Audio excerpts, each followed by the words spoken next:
أعوذ بالله من الشيطان الرجيم. بسم الله الرحمن الرحيم.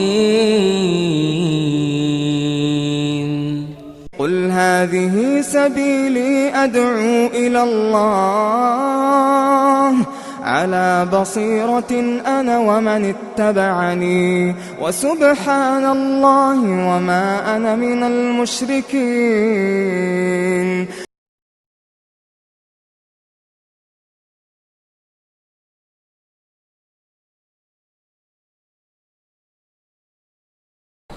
إن الحمد لله نحمده ونستعينه ونستغفره ونعوذ بالله من شرور أنفسنا ومن سيئات أعمالنا من يهد الله فلا مضل له ومن يضلل فلا هادي له وأشهد أن لا إله إلا الله وحده لا شريك له وأشهد أن محمدا عبده ورسوله أما بعد فإن خير الحديث كتاب الله وخير الهدي هدي محمد صلى الله عليه وسلم وشر الأمور محدثاتها وكل محدثة بدعة وكل بدعة ضلالة وكل ضلالة في النار. আসসালামু আলাইকুম রহমতুল্লাহ বারাকাত। আচ্ছা, আমরা একটা বই ধরে পড়তেছিলাম। বইটার নাম হচ্ছে the etiquette of seeking knowledge. Etiquette of seeking knowledge বাংলায় করলে হয় জ্ঞান অর্জনের আদব। সিম্পল বাংলায় যদি আমরা বলি জ্ঞান অর্জনের আদব। এই বইটার আমার মনে তিনটাই হয়েছে আগে, তাই না? তিনটা পর্ব আগে হয়েছে। যেহেতু মাঝখানে একটা বড় ছেদ পড়ছে আমাদের, আমরা চেষ্টা করব একটু টাচ করে যেতে আগেরটুকু, তারপরে ইনশাল্লাহ আমরা আজকের জন্য নির্ধারিত যে অংশটা সেটা যাব।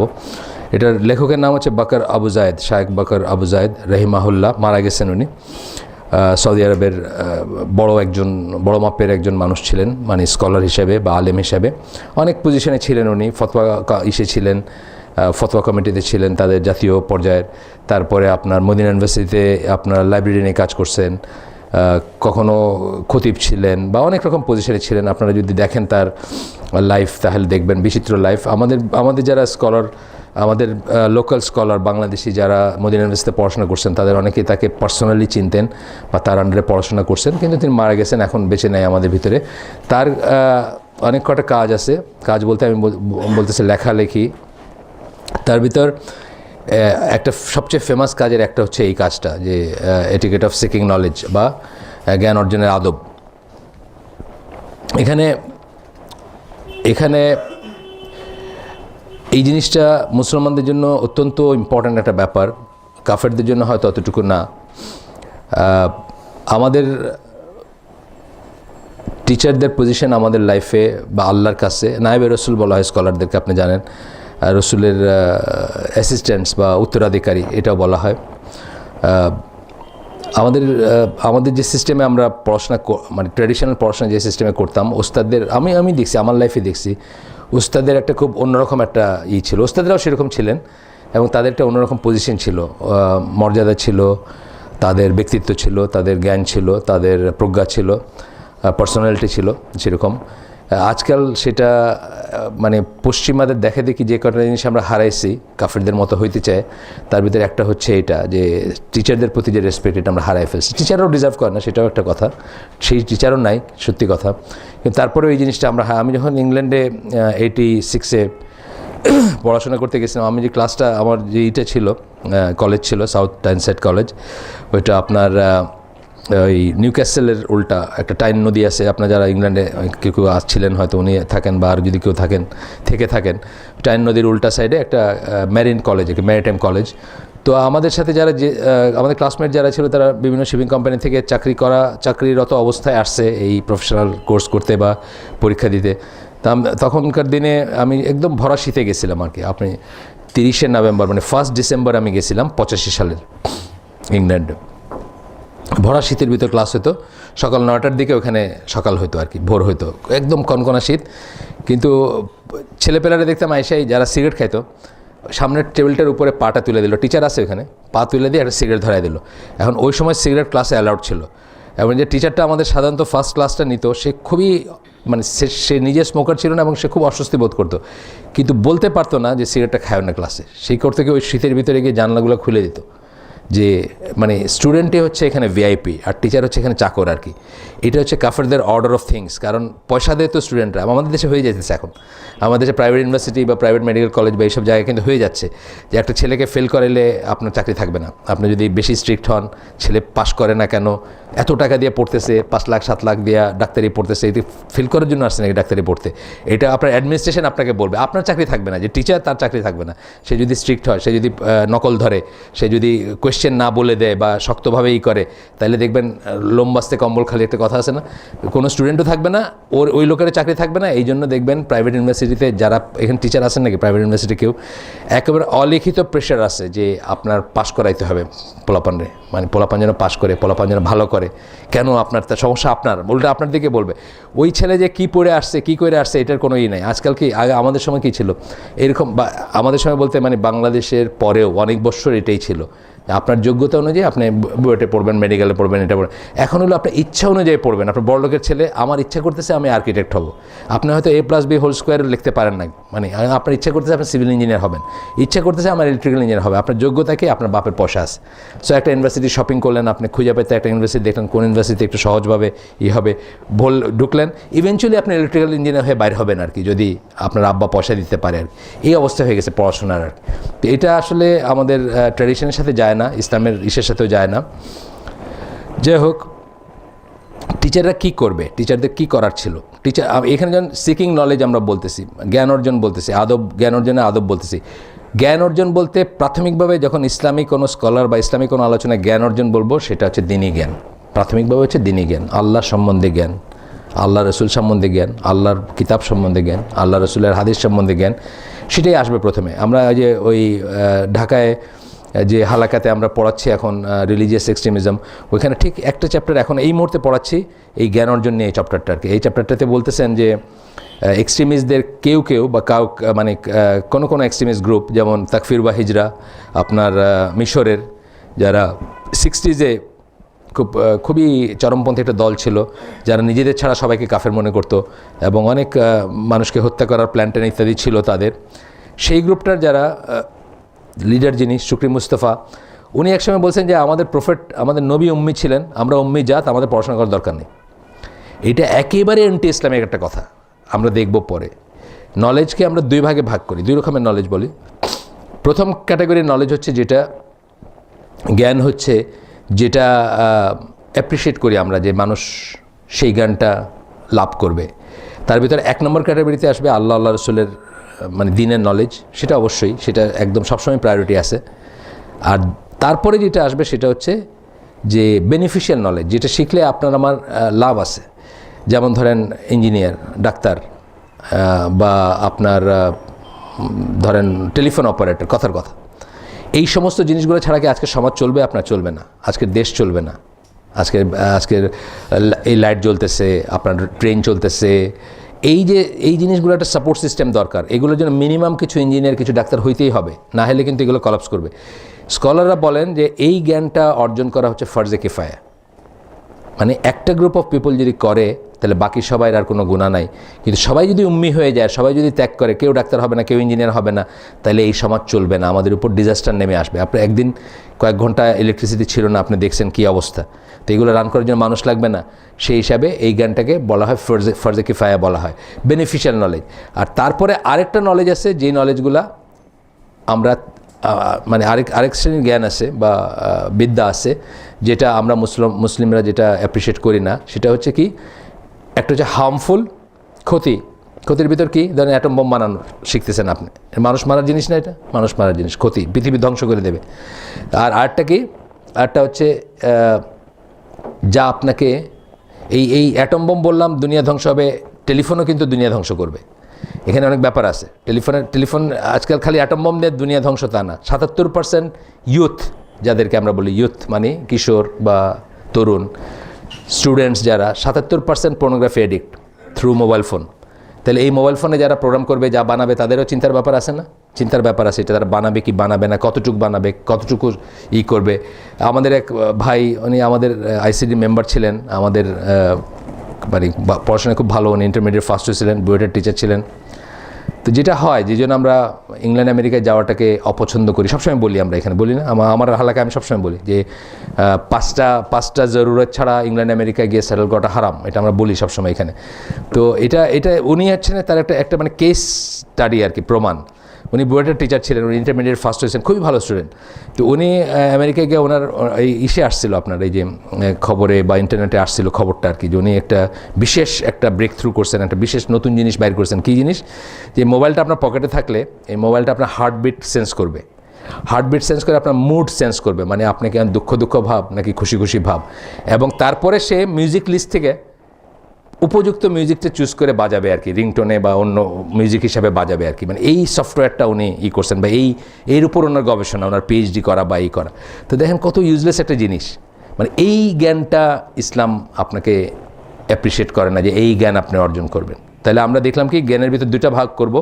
প্রথমত হচ্ছে যেটা অ্যাপ্রিসিয়েবল, যেটা আমরা চাই যে মুসলিমরা শিখুক, তার ভিতর দুটা ভাগ। প্রথম ভাগ হচ্ছে আল্লাহর দিন বা আল্লাহ রসুল বা আল্লাহর সম্বন্ধে জ্ঞান। আর দুই নাম্বারটা কি বললাম? বেনিফিশিয়াল নলেজ, যেগুলো ছাড়া আমাদের সমাজ চলবে না, এম্পিরিক্যাল সায়েন্স যেগুলো বলি আমরা, ডাক্তারি, ইঞ্জিনিয়ারিং ইত্যাদি। আর অপছন্দনীয় জ্ঞানের ভিতর কি দেখলাম আমরা? দুইটা দেখলাম, একটা হলো যেটা ক্ষতিকর মানুষের জন্য, এবং আরেকটা হচ্ছে, সেকেন্ডটা আমি বলি নেই, আরেকটা হচ্ছে যেটা আপনাকে কিবার, মানে আপনাকে ফুটানি নিয়ে আসে আপনার ভিতরে। দেখবেন অনেক মানুষের কিন্তু জ্ঞানের ফুটানি আছে, ফুটানির চোটে সে আল্লাহর কথা শুনতে চায় না। এদের কথা আল্লাহ কোরআনে বলছেন অনেক জায়গায়, কিবর যাদের ভিতর থাকে, যারা মনে করে যে তুমি কই থেকে আসলা, তুমি তো পড়তে জানো না, তুমি তো আমাদের রাসূল সাল্লাল্লাহু আলাইহি ওয়াসাল্লামকে বলছেন না যে তোমার বাপ নাই, তোমার মা নাই, তুমি এতিম, তোমার এইটা, মানে তুমি কই থেকে আসলে, তোমার আল্লাহকে আর মানুষ দেখলো না, কার কাছে ওয়াহি পাঠাইতে হবে বাকি। ফুটানির চোটে মানুষ ইটা নিতে পারে না, অহংকারের চোটে মানুষ জ্ঞানের কথা, ইসলামের কথা, আল্লাহর কথা, আল্লাহর দিনের কথা নিতে পারে না। সেই ধরনের জ্ঞানগুলো হচ্ছে ক্ষতিকর জ্ঞান। এটা তার যাই হোক, কোরআনে এর সম্বন্ধে বলা হয়েছে সূরা গাফির 83 নম্বর আয়াতে আল্লাহ বলছেন এদের কথা, যে ফুটানের চোটে তারা নিতে পারে না যারা। আমাদের দেশে দেখবেন যারা কবি, সাহিত্যিক, বড় বড় মানুষ আছে, অনেক বিশাল লকব আছে, অনেক কিছু পড়ছে, কিন্তু এই আপনি দিনের কথা গিয়ে বলেন, তাদের মুখটা ঘুরাই নেবে, মানে তুমি আসছো আমার বলতে, তুমি কে, তুমি হুজুর, তুমি দাঁড়িয়ে, মানে একটা কিছু বলে আপনাকে অপমান করবে। মানে এটা সে চিন্তাই করে না যে তার এটা দরকার আছে, সে মনে করতেছে আমি তো এমনি ভালোই আছি। এই দুই রকমের জ্ঞান হচ্ছে অত্যন্ত ক্ষতিকর জ্ঞান, আমরা ওগুলোতে যাব না ইনশাল্লাহ। আর আমরা বেনিফিশিয়াল নলেজের ভিতরে থাকবো। এই বইতে যখন নলেজ বলা হয়েছে, প্রাথমিকভাবে এটা দিনের নলেজে বলা হয়েছে, দিনের জ্ঞানই বলা হয়েছে। এবং ইসলামের কোনো আলোচনায় যদি ইলম বলা হয়, নলেজ বলা হয়, ইনভ্যারিয়েবলি এটা দিনের জ্ঞানই বলা হচ্ছে। এখানে আপনার ইঞ্জিনিয়ারিংয়ের কথা বলা হচ্ছে না, যদিও এটা সেকেন্ডারি স্টেজে আসে। কিন্তু অনেকে বলে জ্ঞান অর্জন করা ফরজ, আমরা আগে বলি না, মানে ছেলেরে বলতেছে বাবা তুমি ভালো করে পড়ো, তোমার ডাক্তার ইঞ্জিনিয়ার হইতে হবে, তুমি জানো না জ্ঞান অর্জন করা ইসলামে ফরজ। এই জ্ঞান অর্জন করা ফরজ না, ডাক্তার ইঞ্জিনিয়ারের মানে অঙ্ক পড়া, ফিজিক্স পড়া ফরজ না। তবে ফরজে কিফায়া কোন সেন্সে বললাম? ওই যে সামাজিক কাজের সেন্সে বললাম, যে কতগুলো চালানোর জন্য যদি এনাফ মানুষ পড়ে তাইলেই হবে। ফরজ কোন জ্ঞান আমরা জানি এখানে, কি জ্ঞান ফরজ আপনারা? হ্যাঁ, কি জ্ঞান? তারপরে মিনিমাম, হ্যাঁ বলেন, কোন জ্ঞান অর্জন করা ফরজ? আর কিছু না এখানে, হ্যাঁ না, এটা আমরা এখানে আলোচনা করছি আগে, ভুলে গেছেন আপনারা? না, হ্যাঁ কাছাকাছি গেছেন। উসুল সালাসা বলি আমরা, 3টা প্রশ্ন কবরে জিজ্ঞেস করা হবে আপনাকে, আপনার রবকে, আপনার দিন কি, আর আপনাকে দেখায় বলা হবে ইনিকে বা রাসূল সাল্লাল্লাহু আলাইহি ওয়াসাল্লাম সম্বন্ধে জিজ্ঞেস করা হবে। এই 3টা প্রশ্নের উত্তর দিতে গেলে যতটুকু জ্ঞান মিনিমাম দরকার, সেটা কাফের, মুশরিক, মেথর, রাজা, প্রজা সবার জন্য ফরজ। যখন আমরা বলি জ্ঞান অর্জন ফরজ, আমরা এইটা বোঝাই। এটার জন্য অনেক কিছু আসবে, এটাতে হয়তো আপনারা যেগুলো বলছেন ওইগুলো হয়তো কিছু চলে আসবে বা অনেকটুকু চলে আসবে, কিন্তু যখন ডিফাইন করতে যাবেন যে কোন জ্ঞানটুকু সবাইকে অবশ্যই লাভ করতে হবে, তখন উসুল সালাসা বলি আমরা এটা, বা 3 প্রিন্সিপালস বলি, এই 3টা। হ্যাঁ, মানে 3টা আর কি। একটা হচ্ছে আপনার রবকে, এই প্রশ্নের উত্তর, আপনার দিন কি, এই প্রশ্নের উত্তর, এবং উনি কে, মানে রাসূল সাল্লাল্লাহু আলাইহি ওয়াসাল্লাম। এই প্রশ্নের উত্তর জানতে গেলে, রবকে জানতে গেলে আল্লাহর পরিচয় জানতে হবে, তাওহীদ জানতে হবে, অনেক কিছু আছে চলে আসবে। দিন কি জানতে গেলে তো অনেক কিছুই আসবে। আর রাসূল সাল্লাল্লাহু আলাইহি ওয়াসাল্লাম জানতে গেলে সমস্ত সুন্নাহ জানতে হবে, কারণ রাসূল সাল্লাল্লাহু আলাইহি ওয়াসাল্লামকে আমরা দেখি নাই, কিন্তু তার সুন্নাহগুলো যদি আমি জানতাম তাহলে অলমোস্ট আমরা দেখতে পাইতাম তাকে। ওনার প্রত্যেকটা জিনিস বর্ণনা আছে, উনি কীভাবে কী করতেন, মানে ফিজিক্যাল বর্ণনা সহ, আচার আচরণ, স্বভাব, সব কিছুর বর্ণনা আছে। তাহলে এই জ্ঞানটুকু হচ্ছে ফরজ। যাই হোক, এখানে বললেন যে এমন স্কলারের এখন অভাব হয়ে আমরা সেই সময়ের ভিতরে আছি যারা যারা বিপদগামী হয়ে যাবে তাদেরকে পথে নিয়ে আসবেন। আজকাল দেখেন আপনারা, আমাকে তো কোনো স্কলার আমার কাছে পর্যন্ত আসেন নাই, আমি খুঁজে বাইর করছি তাদের।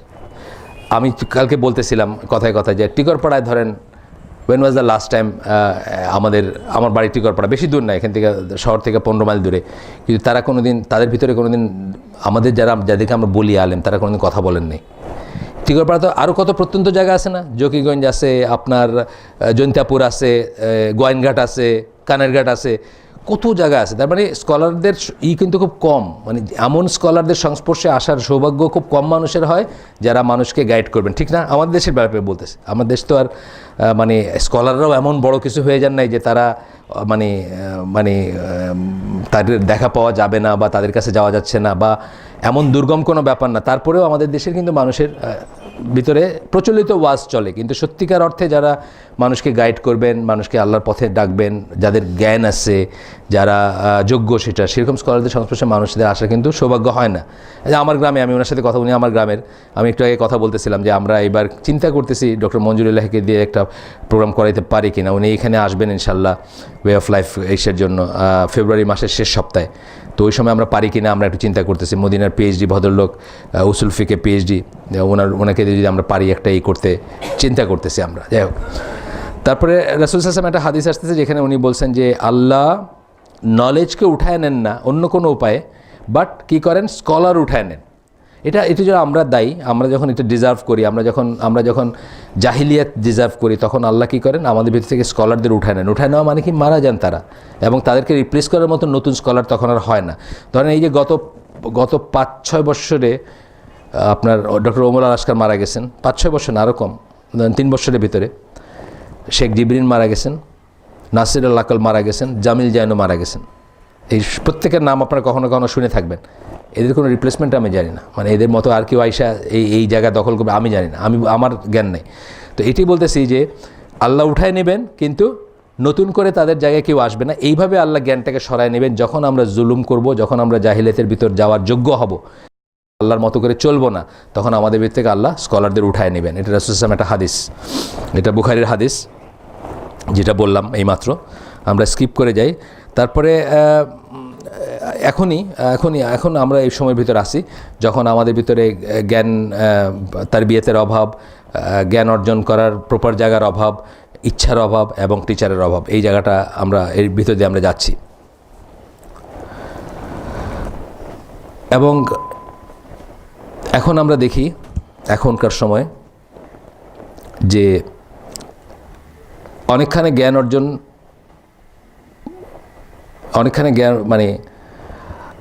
অর্জন করতে আমরা পারি না বা যাইতে পারি না অনেকের কাছে।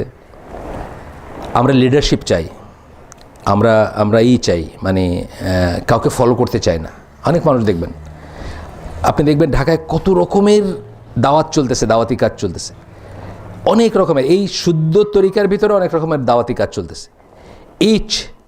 ভালো করে, মানে ধরেন এখন হয়তো তার 35 হয় নাই বয়স ছেলের, সেও চিন্তা করতেছে যে আমি আর কারোর কাছে বসবো না, আমি আমার মতো করে একটা মাযহাব তৈরি করবো আর কি। মাযহাব কথাটা কোট আনকোট বললাম আর কি, কথার কথা, একটা মাযহাব মানে একটা দল বা যাই হোক একটা গ্রুপ তৈরি করব। তো একটা জিনিস হচ্ছে যে এই যে লিডারশিপের ব্যাপারটা, মানে আমি চাই। আমরা অনেক চিন্তা করছি যে আমাদের ভিতরে ইভেন যারা শুদ্ধ পথে চলার চেষ্টা করছে, আমাদের ভিতরে অনেক ভাগ, কিন্তু এই ভাগের মেইন ইটা হচ্ছে যে আমির কে হবে, কার কথা শুনবে, কার কথা চলবে, এখান থেকে কিন্তু সমস্যা হয়ে যায়। তো এইগুলো আসলে প্রপার জ্ঞান যদি থাকতো, আমরা জানতাম কি যে মুসলিম কখনো পাওয়ার চাইতে পারে না, মুসলিম কখনো পজিশন চায় না, চাইতে পারে না। যে পজিশন চাবে সে পজিশন পাবে না। এটা হলো ইসলামের একটা নর্ম ছিল। সাহাবি, মানে বেস্ট অফ দ্য বেস্ট সাহাবিরা আয়েশা রাসূল সাল্লাল্লাহু বলছেন যে রাসূল সাল্লাল্লাহু আলাইহি ওয়াসাল্লামকে বলছেন যে আমাকে একটা গভর্নর করে দেন না, এখন তো চারিদিকে গভর্নর করতেছেন মানুষে। বলছেন না, তুমি পারবা না, তুমি খুব সিম্পল। তারপরে পরবর্তীতে এমন কথা আসছে, যে চাবে সে পাবে না, যে চাবে সে পাবে না। অথচ আমরা দেখেন ওই সুন্নাহটাও ভুলে গেছি।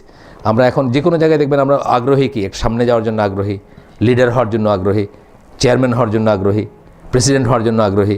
ছোট ছোট জায়গা থেকে নিয়ে গ্রাম, সবখানে কিন্তু একই চিত্র, প্রত্যেকে লিডার হইতে চায়। অথচ ইসলামের লিডার হওয়াটা যে চাবে সে পাবে না, যেমন সত্যি কথা, আবার জোর করেও দেওয়া যেত না। একটা সময় ছিল জোর করে। ইমাম আবু হানিফা সম্বন্ধে আছে জানেন না, ওনাকে বলছে যে তাকে বিচারক হইতে হবে। তো উনি বলছেন আমি এটা যোগ্য না। তো যে রুলার ছিল সে বলছে আপনি মিথ্যা বলতেছেন। বলে তাইলে তো আপনিই প্রমাণ করলেন যে আমি এটার যোগ্য না। যে বিচারক হবে সে যদি মিথ্যা বলে সে কি বিচারক হতে পারবে? মানে এইভাবে ওনারা অ্যাভয়েড করতেন পজিশনে যাওয়া, যেটা বলে। আজকে আমরা এখানে এই জায়গায় খালি হয়ে যাবে যদি আপনি বলেন যে এই জায়গায় গেলে আপনার বিচারক বানায় দিবে, এই হলরুম খালি হয়ে যাবে। বেটার মুসলিম আমরা আলহামদুলিল্লাহ, মানে তুলনামূলকভাবে, কিন্তু আমাদের ভিতরে এই জিনিসটা আসছে বা আছে। এইটাকে ওনারা বলতেছেন যে ঈশের একটা আলামত আর কি, মানে জ্ঞান অর্জনে বাধার একটা আর কি, যে আমরা বসতে শিখি না, আমার ধৈর্য ধরে বসতে শিখি না, টিচারের কাছে শিখতে বসবো যে এটারই না। আমি কি ধরেন আরবি ক্লাসে কথা উনি বলতেছেন, 2 ছাত্র আরবি শিখলে, ওনার কথা আমি বলতেছি না, আমার কথাই বলতেছি, ধরেন 2 ছাত্র আরবি শিখলে আমি বলবো যে ওনার কাছে গিয়ে করবো, আমি নিজেই তো পারি, বুঝছেন না? কিন্তু এটা কিন্তু সুন্নাহ ছিল না। সুন্নাহ ছিল, আমরা দেখবো একটু পরে, এসেনশিয়ালের টিচারের কাছ থেকে শেখাটা হচ্ছে সুন্নাহ। মৌলানা মওদুদিকে এই যে ভারতবর্ষের আলেমরা যে পাত্তা দেন নাই, এটার পিছনে বলছেন তারা একটা, কিন্তু আসলে কারণ হচ্ছে অনেকে হিংসা করতেন, সেটাও ঠিক। কিন্তু ওয়ান অফ দ্য রিজনস তাকে পাত্তা না দেওয়ার বা তাকে না করার হচ্ছে যে উনি অটোডাইরেক্ট কথাটা মানে হচ্ছে সেলফ এডুকেটেড, নিজে পড়াশোনা করে জানা। এই নিজে পড়াশোনা করে জানার কনসেপ্টটা ইসলামে ছিলই না। ইসলামে যে ইসনাদ বলি আমরা, সনদ বলি, যে সনদ কি আসলে? একজনের মুখ থেকে আরেকজনের মুখ আমার পর্যন্ত যে হাদিসটা আসলো, এটা ইসনাদ, সনদ এটা মানে চেইন। ইসলামের ব্যাপারগুলো এরকমই ছিল, টিচার টু টিচার বা টিচার টু স্টুডেন্ট দিয়ে সে আবার টিচার হয়েছে, তার কাছ থেকে পরের জন, এইভাবে একটা চেইন থাকবে। কিন্তু আজকে .com হয়ে গিয়ে কী হয়েছে? আমি তো ইন্টারনেট চালাইতে জানি, তো ইন্টারনেট চালাই আমি তো পাইতেছি আনসারটা, আপনার কী দরকার, আপনার কাছে আসার কী দরকার? এই জিনিসটা খুবই ড্যামেজিং একটা এফেক্ট আছে এটা। যাই হোক, এরপরে হচ্ছে যে আল্লাহ রাসূল সাল্লাল্লাহু আলাইহি ওয়াসাল্লাম আরেকখানে বলছেন, তাকে জিজ্ঞেস করা হয়েছিল কিয়ামত সম্বন্ধে। কিয়ামত সম্বন্ধে এখানে বলছেন, অনেক বর্ণনা আছে কিয়ামত সম্বন্ধে, যখন জিজ্ঞেস করছে অনেকভাবে উনি উত্তর দিয়েছেন, এক একজনকে এক একভাবে উত্তর দিয়েছেন, যে যেটার যোগ্য তাকে সেইভাবে উত্তর দিয়েছেন। এইখানে বলতেছেন, এই হাদিসটা পার্টিকুলার হাদিসে বলতেছেন যে যখন ট্রাস্ট চলে যাবে, ট্রাস্ট মানে কি বিশ্বাস চলে যাবে, আমানা চলে যাবে, অ্যান্ড তখন ইসের জন্য মানে ওয়েট করবা কিয়ামতের জন্য, মানে কিয়ামত আসবে, নিকটবর্তী হবে। তখন জিজ্ঞেস করছেন যে কীভাবে এটা মানে ট্রাস্টটা কীভাবে চলে যাবে, বা বিশ্বাসটা কীভাবে চলে যাবে, ভরসা করার এইটা কীভাবে চলে যাবে, রিলায়েবিলিটি কী করে চলে যাবে, কখন চলে যাবে? তখন বলছেন, if the affairs of the public were assigned to other then the rightful people then wait for the hour, মানে যারা যোগ্য তাদের ছাড়া অন্যের হাতে যখন পাবলিক অ্যাফেয়ার চলে যাবে, পাবলিক মানে জনগণের ব্যাপারটা চলে যাবে। এই কথা বলতে ধরেন যে আলেম না তার কাছে শিক্ষাটা চলে গেল, যে অ্যাডমিনিস্ট্রেটর হওয়ার যোগ্য না তার কাছে অ্যাডমিনিস্ট্রেশন গেল, যে গভর্নর হওয়ার যোগ্য না তার গভর্নর বানালো।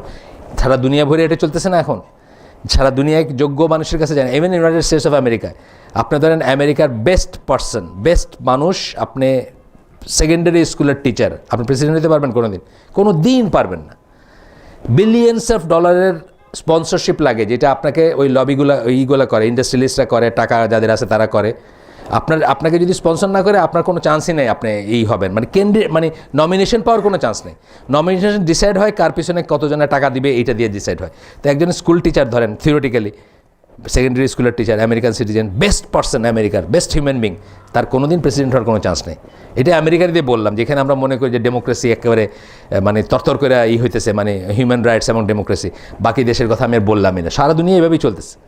যোগ্যতার হচ্ছে মাপকাঠি হচ্ছে ডিফারেন্ট, মানে ইসলাম বা আল্লাহ রসুল বা এমনকি মানবিকতাও যে যোগ্যতা বলে, যে জিনিসগুলোকে, ওই যোগ্যতা দিয়েও কোনোদিন প্রেসিডেন্ট প্রাইম মিনিস্টার হয় না, হলো অন্য জিনিস দিয়ে। সুতা টানাটানি আছে, জুইসদের আমেরিকায় যেমন জুদের ইন্টারেস্টকে দেখবে, সো আপনি দেখবেন আপনার পিছনে অনেক পয়সা আমি ঢাললাম, তারপরে আপনার প্রেসিডেন্ট হলেন। এগুলো রাখা টাকা নাই।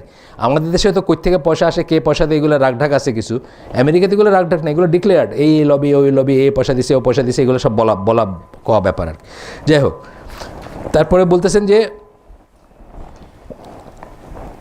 এবং যখন কোনো আসে, নতুন কোনো ব্যাপার আসে, নতুন ব্যাপার ধরেন ফর এক্সাম্পল একটা কথা বলতেছি, ক্লোনিংয়ের ব্যাপার।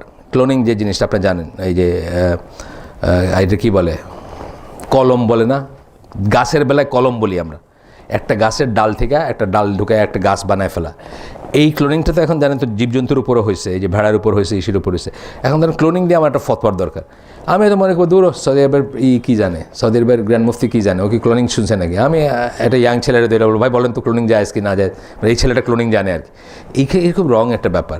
ওনারা হয়তো পার্টিকুলার ওই জিনিসটার উপর এক্সপার্ট না হইতে পারেন, কিন্তু তারপরেও যদি ওনাদের কাছে বর্ণনা করা হয়, তাহলে ওনারা যেভাবে এই জিনিসটা ফিক বুঝবেন বা বলবেন, আমি কিন্তু অনেক কিছু মিস করে যাব। এটা আমি দেখছি, ধরেন এই যে এই অর্গান ডোনেশন নিয়ে একটা প্রশ্ন উত্তর দেখলাম আমি, দেওয়া যাবে কি না আপনার, হ্যাঁ আপনি মারা যাচ্ছেন, আপনার চোখ, কর্নিয়া বা আপনার কিডনি বা আপনার অন্য কিছু দিতে পারবেন কিনা কাউকে, এইটা নিয়ে একটা প্রশ্ন। এত সুন্দরভাবে তারা রিজলভ করছেন।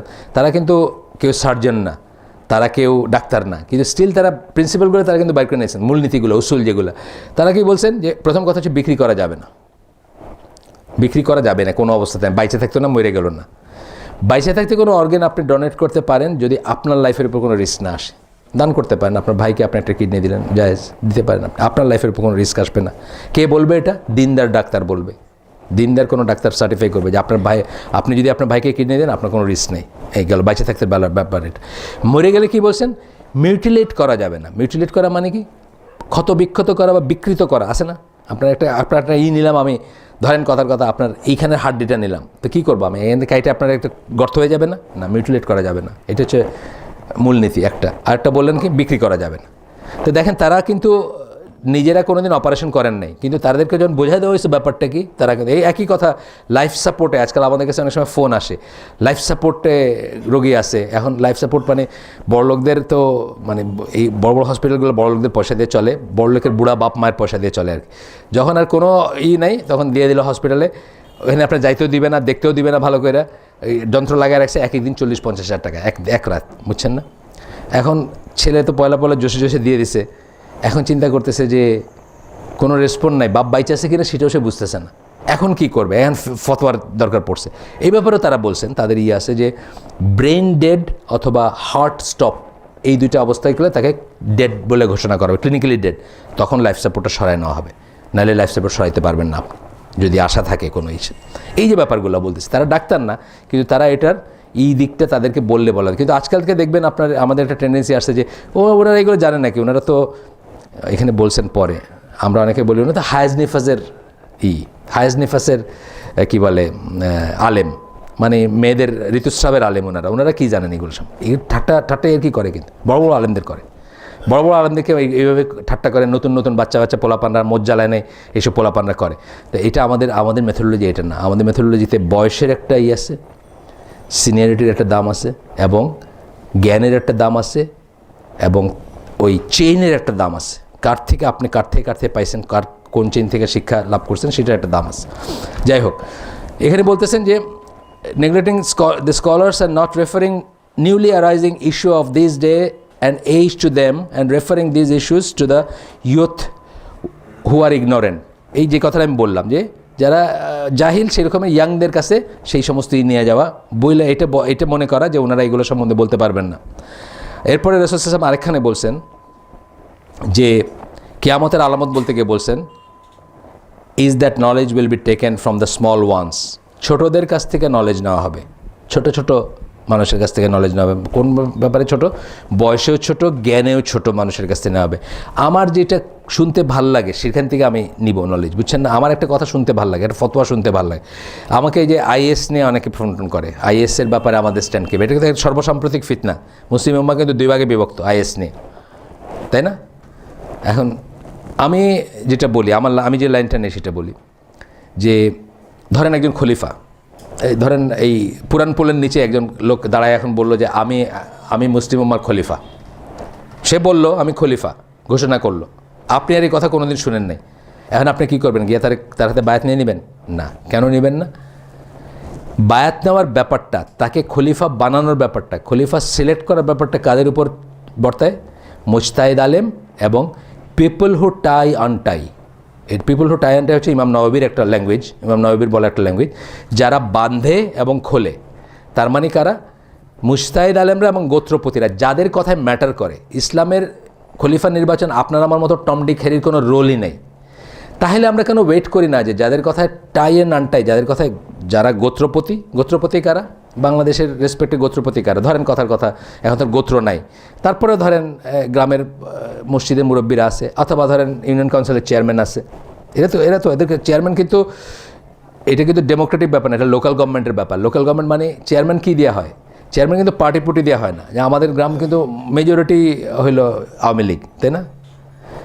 কিন্তু এখনকার চেয়ারম্যান আছে বিএনপি ঘাসা একজন লোক, আওয়ামী লীগের তারা ভোট দিছে, এক হোটেলে এক রেস্টুরেন্টে বসে চা খাইতেছে। এই লোকাল ইলেকশন কিন্তু পার্টি লাইনে মানে কাজ করে না। মানুষে দেখে যে কে ওয়েলফেয়ার করতে পারবে, কে আমাদের জন্য ভালো কে আমাদের দুইটা কথা শুনে, সেভাবে কিন্তু হয়। এখন এই লোকটাকে যদি গোত্রপতি ধরেন, এরকম গোত্রপতি বাংলাদেশে যত কটা আছে সবাই যদি বলে যে ইনাকে আমির করব, তাহলে আমরা বাংলাদেশি মানুষরা মেনে নিব সেটা। সাথে দিয়ে আলেমদেরও বলতে হবে, মানে দুইটা শ্রেণী বলবে।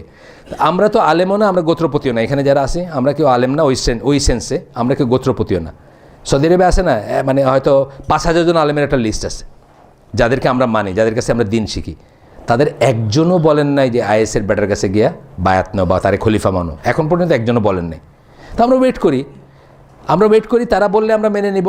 তারা যদি বলেন যে ওর কাছে গিয়ে বায়াত না, আমরা তাকে বা আমাদের বায়াত নেওয়ারও দরকার নেই, আমাদের শুধু আনুগত্য, আমাদের বায়াত নাই। বায়াত হচ্ছে ওই সব লোকদের, কাদের? মুজতাহিদ আলেম যারা এবং গোত্রপতি যারা। এখন তারা যদি বলেন যে এই কি বগদাদি হলো পৃথিবীর খলিফা মুসলিম ওয়ার্ল্ডের, আমরা মেনে নিব। তারা কেউ বলেন না, এখন আমরা ওয়েট করি। আমাদের তো উত্তেজিত হওয়ার কিছু নাই, কিন্তু এইটা নিয়ে দেখবেন ঝগড়াঝাটি হয়ে দুই ভাগ হয়ে আমার মুখ দেখাতেই বন্ধ। এইটা হচ্ছে এই সময়টা, মানে আমরা এই যে স্মল ওয়ান্স, মানে ওই একটা হালাকায় বসছি, কোনো একজন একটু গরম ইসের কেউ বলছে আরে একটা লোক খলিফাই করলো, আমাদের দায়িত্ব আছে না তার একটা কিছু করার? না, আমাদের কোনো দায়িত্বই নেই এখানে, আমাদের কোনো দায়িত্বই নেই। আমরা উইল ওয়েট। আমাদের এখন পর্যন্ত কেউ বলেন না, উল্টাটা বলছেন অনেকে, আসিম আল হাকিম সহ অনেকেই বলছেন যে এরা হচ্ছে খারেজি, এরা একদম স্পষ্টত খারেজি, এদেরকে দমন করাটা সকল মুসলমানের দায়িত্ব বা মানে এই কথা অনেকে বলছেন, কিন্তু ওইটা কেউ বলেননি। মানে যারা কাউন্ট করে যাদের ইসে। এখন আপনি বললেন যে অমুক আপনার একটা নাম সবসময়ই পাবেন। আপনি বাংলাদেশে যদি আমার কাছে জানতে চান যে সিনেমা দেখা যায়, আপনি বলেন আমি দেখাইতেছি, ওই হুজুরের কাছে গেলে বলবে সিনেমা দেখা যায়, কোনো সমস্যা নেই। তা আপনার পক্ষের ফতোয়া যদি আপনি খোঁজ করেন, আপনি সবসময় মানুষ পাবেন যে বলবে। কিন্তু আমরা দিনের সব কিছু যাদের থেকে নিতেছি, এই আজকের পড়া যার পেপারটা পড়তেছি, সেই লোকের যারা টিচার বা সেই লোকের যারা স্টুডেন্ট, তারা সবাই এখনও আসেন সৌদি আরবে। একজনও তো বলেন নাই, যাদেরকে কাউন্ট করি আমরা আর কি, তারা একজনও বলেন নাই যে গিয়া বায়াত নেওয়ার কাছে। আমরা ওয়েট করি এবং দেখি। যাই হোক, তারপরে বলতেছেন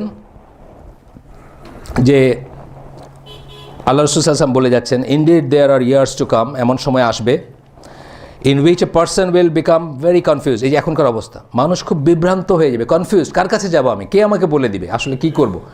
এই আইএসের ব্যাপারটা নিয়ে সাংঘাতিক বিভ্রান্তি আমি দেখছি, লেখালেখি দেখছি, এই যে ইন্টারনেটে প্রচুর লেখালেখি, এই তারে ফতোয়া দেয়া, আপনি পক্ষে হইলে আপনি জিহাদি, বিপক্ষে হইলে আপনি কাফের। মানে আপনি যাইবেন কই?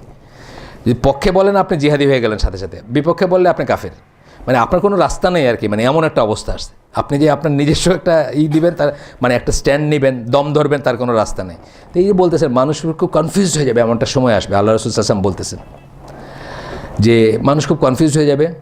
এ time when a liar is believed and the truthful person is proclaimed a liar. যখন একটা মিথ্যাবাদীকে মানুষ বিশ্বাস করবে এবং একটা সত্যবাদীকে মানুষ মিথ্যাবাদী বলেই করবে। আজকালকার বড় স্কলারদের সব গালি দেয়, আমি দেখি। মানে এই যে ধরেন ফর এক্সাম্পল এখন যারা ডক্টর সালেহ আল ফৌজান বা কি বলে আব্দুল আজিজ আলিয়া শেখ বা আরও যারা আছেন, মহসিন আল আব্বাদ, আব্দুর রাজাক আল আব্বাদ, এদেরকে গালি দেয়, মানে মজ্জালা নেই, পোলাপান গালি দিতেছে। মানে তার কি বলবো আমি, মানে পায়ের নখটক এগুলো যে আমি বলতে চাই না, জ্ঞানের দিক দিয়ে আমি বলতেছি। মানে কোনো কাছে যাওয়ার কোনো যোগ্যতা গালি দিতেছে যে এই গ্রিন জোন স্কলার, দালাল, ইসের দালাল, কি বলে আমেরিকার দালাল, বাদশার দালাল। একজন আমাকে একদিন একটা মেল পাঠিয়েছে খুব উত্তেজিত হয়ে। কি মেলে কি লেখা আছে? জন কেরি পিবিএসের সাথে একটা ইন্টারভিউ, পিবিএস হচ্ছে আমেরিকার ওই যে আমাদের দেশের বাংলাদেশ বেতার, ইংল্যান্ডের বিবিসির মতো আমেরিকার যেটা আর কি পিবিএস বলে ওরা। পিবিএসে একটা ইন্টারভিউতে বলছে যে আমরা সৌদি আরবের আলেমদের পার্সু করতেছি, তারা যেন জনগণকে বোঝায় যে এরা চরমপন্থী বাই। পার্সু কথাটা মানে কি? আমরা তাদেরকে অনুরোধ করতেছি, প্রেশার দিতেছি, ইনফ্লুয়েন্স করার চেষ্টা করতেছি, বা তাদেরকে মানে তাদের কাছে গিয়ে আমরা সুপারিশ করতেছি তারা যেন এটা বলেন। যে আমাকে মেলটা পাঠাইছে সেইটি শব্দটার মানে জানে না, সে মনে করছে এটা পারচেজ, বুঝছেন? সে লিখছে কি শকিং নিউজ দ্যাট কি বলে সৌদি আলেম উলেমা ইজ হায়ার্ড আর উলেমা আর হায়ার্ড, এরকম একটা কিছু লিখছে। সৌদি আলেম ইজ হায়ার্ড অথবা উলেমা আর হায়ার্ড। উলেমা মানে তো অ্যাকচুয়ালি আলেমের প্লুরাল, যাই হোক হায়ার্ড। সে এটা নিয়ে একটা মেল দিয়ে অস্থির, সে মানে খুব উত্তেজিত। পার্সু শব্দটা মানে যায় না, পার্সুরে সে পারচেজ মনে করছে যে পয়সা দিয়ে কিনে ফেলছে আর কি সৌদি আলমদের। এই হচ্ছে আমাদের জ্ঞানের বহর, এবং এইটার উপর ভরসা করে আমরা কাদেরকে করতেছি, ডিফেম করতেছি? যারা তাদের জীবন কাটায় দিয়েছেন। 1933 সালে জন্ম ডক্টর সালেহ আল ফৌজানের কথা আপনি ওনাকে লাইফটা পড়ে দেখেন, ওনার অ্যাচিভমেন্ট কী এবং ওনার জ্ঞান অর্জনের বহর কী, এটা আপনি পড়ে দেখেন। ওই লোকটারে আমি একটা শব্দ না বুঝে কী করলাম, তারে বিক্রি করে দিলাম আমি, যে সে জন কেরি তারে কিনে ফেলছে। এই চলতেছে আর কি, এই অবস্থা চলতেছে। এটাই বলতেছেন যে very confuse when a liar is believed, যে মিথ্যাবাদীকে যখন বিশ্বাস করা হবে, এবং the truthful person is proclaimed a liar, এবং ট্রুথফুল যে সত্যবাদী তাকে কী করা হবে, মিথ্যাবাদী বলে তাকে কিন্তু ঘোষণা করা হবে। ঠিক এই সময়টা চলতেছে, আমরা কিন্তু এই সময়ের ভিতরে আছি এখন, আমাদের পরিবেশ প্রতিবেশে, দুনিয়াতে, গ্লোবালি এবং জোনালি, সবখানে। দ্য ডিসিটফুল পারসন ইজ এন্ট্রাস্টেড, প্রতারক যে, প্রতারণাকারী যে, ডিসিট যে মিথ্যা বলে, প্রতারণা করে, তাকে বিশ্বাস করবে মানুষ, তাতে বিশ্বাস করবে মানুষ। আজকে আমরা তাদের বিশ্বাস করি না। সিলেটে একবার শুনছিলাম ওই যে 1 টাকায় 1 টাকা এরকম কি একটা দিতেছিল আর কি, মানে অনেকটা দিছেও সে, মানে 1 টাকা দিলেন 1 মাসের ভিতরে লাভ 1 টাকা, তারপরে কোটি টাকা নিয়ে লোপাট হয়ে গেছে। মানে লোভের জন্য আপনি অন্ধ হয়ে যান, অন্ধ হয়ে গিয়ে আপনি কি প্রতারককে বিশ্বাস করতে শুরু করেন। আমরা এই সময়ের ভিতরে আছি না, আমরা কী বিশ্বাস করি, আমরা অ্যাডভার্টাইজে বিশ্বাস করি। আমরা অ্যাডভার্টাইজে বিশ্বাস করি না, অ্যাডভার্টাইজ ভুল হোক শুদ্ধ হোক, অ্যাডভার্টাইজের ভিতরে আমরা এই করি। অ্যাডভার্টাইজের ভিতরে আমরা কত দেখেন, কত শত শত কোটি টাকা অ্যাডভার্টাইজে এই করে। অথচ মুসলিম ওয়ার্ল্ডে কি ইসলাম মানুষ যদি ভালো প্র্যাকটিসিং মুসলিম, অ্যাডভার্টাইজের কোনো দরকার আছে? অ্যাডভার্টাইজ দরকার নেই। মুসলমানরা ইন্দোনেশিয়াতে মুসলমান মানুষে কীভাবে জাহাজ ভর্তি করে জিনিস নিয়ে গেছে, ইন্দোনেশিয়ান ক্রাউড আসছে, কিনে নিতেছে মশলা, এটা সেটা, বলতেছে এটা কিন্তু নষ্ট আছে, আপনি দেখছেন তো? ঘুরে দাঁড়ায় বলে, কি বলে? ওই যে বিক্রি করতেছে সে বলতেছে এটা কিন্তু নষ্ট আছে, আপনি জানেন তো? বলছে এরা কারা, মানে এরা কি দিন পালন করে যে এরা ইসলাম, মানে নিজের পণ্য বলতেছে যে এটা কিন্তু নষ্ট আছে, আপনি জানেন তো, নিতেছেন? ঠিক আছে, আমরা এই দিনে দাখিল হব। এইভাবে কিন্তু ইন্দোনেশিয়াতে ইসলামকে করছে ব্যবসায়ীরা, মুসলিম ব্যবসায়ীরা। তাই তখন কি অ্যাডভার্টাইজিং দরকার আছে? একটা লোক যদি দাঁড়ায় বলে যে আমার এটা পচা, আপনি নিয়েন না, আর নিলে অর্ধেক দাম দিয়ে নেন, তখন আর অ্যাডভার্টাইজ দরকার আছে নাকি? তখন অ্যাডভার্টাইজ দরকার নেই। অ্যাডভার্টাইজ দরকারই হচ্ছে যখন মিথ্যা ব্রেন ওয়াশ করতে হয় মানুষকে, যা না তা বইলা মানুষকে যখন আগ্রহী করতে হয় বা মানুষকে জিনিস কিনাইতে হয়, তখন আপনার অ্যাডভার্টাইজের দরকার আছে। তো এখন দুনিয়াতে আমরা অ্যাডভার্টাইজে বিশ্বাস করি। লায়ার যখন ওইটা বলতেছে এটাই বেস্ট, এটা না হলে হবে না, আমরা ওটা বিশ্বাস করি। আলেম ওইটা বলতেছে আল্লাহর পথের দিকে আসো, আমরা হাইয়াল সালা, হাইয়াল ফালা, এগুলো কিছু না। বয়তুল মোকাররমের নিচের তাহলে পর্নোগ্রাফির সিডি ভিডিওর সবচেয়ে বড় স্টক আর কি, ঢাকার জাতীয় মসজিদের নিচে, বুঝছেন না? উপরে আজান হইতেছে, নিচে বসে পর্নোগ্রাফি বেচতেছে। হাইয়াল সালা, হাইয়াল ফালার কোনো নাই এখন আর কি। সেই সময়ের ভিতর দিয়ে আমরা যাচ্ছি, যেটা আল্লাহ রাসূল সাল্লাল্লাহু আলাইহি ওয়াসাল্লাম বলে গেছেন যে an honest person is accused of being untrustworthy. Honest যে, তাকে আনট্রাস্টওয়ার্দি আমরা এই করতেছি। যে অনেস্ট হওয়ার চেষ্টা করতেছে তাকে আমরা মনে করতেছি সে আনট্রাস্টওয়ার্দি না। আপনার ডক্টর ইউনূসের সমালোচনা কতদূর শুনছেন, আর ইসলামী ব্যাংকের সমালোচনা কতদূর শুনছেন? ইসলামী ব্যাংক, তার পলিটিক্যাল পার্টটা আমি ইন্টারেস্টেড না, সেটা বলতেছি না, কিন্তু একটা চেষ্টা তো, ইসলামী ব্যাংক বলেন, আলাফা বলেন, সমস্ত ব্যাংকগুলো একটা চেষ্টা না? কিছু মানুষ তো চেষ্টা করতেছে, আল্লাহর মানে কত পার্সেন্ট এটা আল্লাহ জানেন, আমি সেটা সেই বিতর্কে যাচ্ছি না, চেষ্টা করতেছে তো।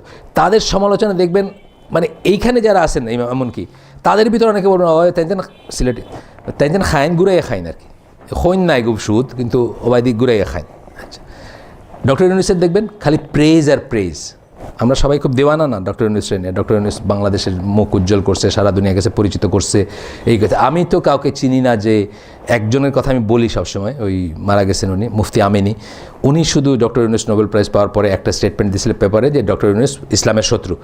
আর এছাড়া আমাদের ইসলামপন্থীরা তো ফুলের তোড়া নিয়ে গিয়া ওইখানে হাজির, এখনও তারা তর্ক করে, এখনও ইসলামপন্থীরা তর্ক করেন যে ডক্টর ইউনূস অনেক মানে একটা মানে 1000 বছরের শ্রেষ্ঠ বাঙালি। কেন? 67 লাখ মানুষের নিজের মায়ের সাথে জিনা করার মতো পাপের সাথে উনি সম্পৃক্ত করছেন, এটা হলো ওনার যোগ্যতা। তো এই কথাটাই বলতেছেন যে এই যে মানে লায়ার যে অথবা যে পাপী, তা সে সম্মানিত হবে, যে সত্যবাদী, যার উপর ট্রাস্ট করা উচিত, তাকে আমরা অসম্মান করব। দিন উইল বি কারাপ্টেড, ওমর রাদিয়াল্লাহু আনহুর কথা। Din will be corrupted if it comes by way of young and the seniors refuse to learn it. দিন কারাপ্টেড হয়ে যাবে, দূষিত হয়ে যাবে যদি ইয়াংদের থেকে এটা আসে এবং সিনিয়ররা যদি এটা নিতে না চায়, মানে গ্রহণ করতে না চায়, তখন। আচ্ছা, and the people will become righteous if they take their knowledge from the seniors and the seniors are followed by the young. মানুষ তখনই রাইটিয়াস হবে, রাইটিয়াস মানে কি? মুত্তাকি হবে বা সৎ কাজ সালেহীন হবে যদি তারা সিনিয়রদের থেকে দিনটা নেয় এবং তাদের ভিতর থেকে আসে। সিনিয়র মানে বয়সের সিনিয়র, জ্ঞানেও সিনিয়র।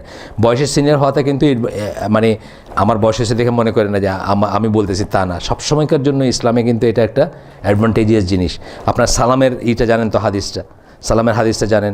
তারপরে রাসূল সাল্লাল্লাহু আলাইহি ওয়াসাল্লাম 8টাই আছে যে যারা সে আমাদের ভিতর না, যারা সে আমাদের না, আমাদের মানে মুসলিমের ভিতর, মুসলিম জামাতের ভিতর না, যদি তারা গরিবদের প্রতি এবং সিনিয়রদের প্রতি দয়ালু না হয়। সিনিয়র মানে এই যে যারা সিনিয়র তাদের কথা বলতেছে। গেল, আমরা এরপরে আসি। এরপরে আল্লাহ রাসূল সাল্লাল্লাহু আলাইহি ওয়াসাল্লাম 8টা হাদিস আসতেছে যে তিনটা এলিমেন্ট আমাদেরকে, আমাদের উম্মাকে বা আমাদের মুসলিমদেরকে ধ্বংস করে দিবে। তার ভিতর একটা হচ্ছে ভেন ডিজায়ার, 2 নম্বর হচ্ছে মানে গিভিং ইনটু ওয়ান ওনস গ্রিড, লোভ এবং কনসিট, হিংসা, বিদ্বেষ, ফুটানি, এই সব কিছু এইসের ভিতরে আসবে। ভেন ডিজায়ার মানে কি? হাওয়া, যেটাকে আমরা বলি, আমার মন যা শুনতে চায়।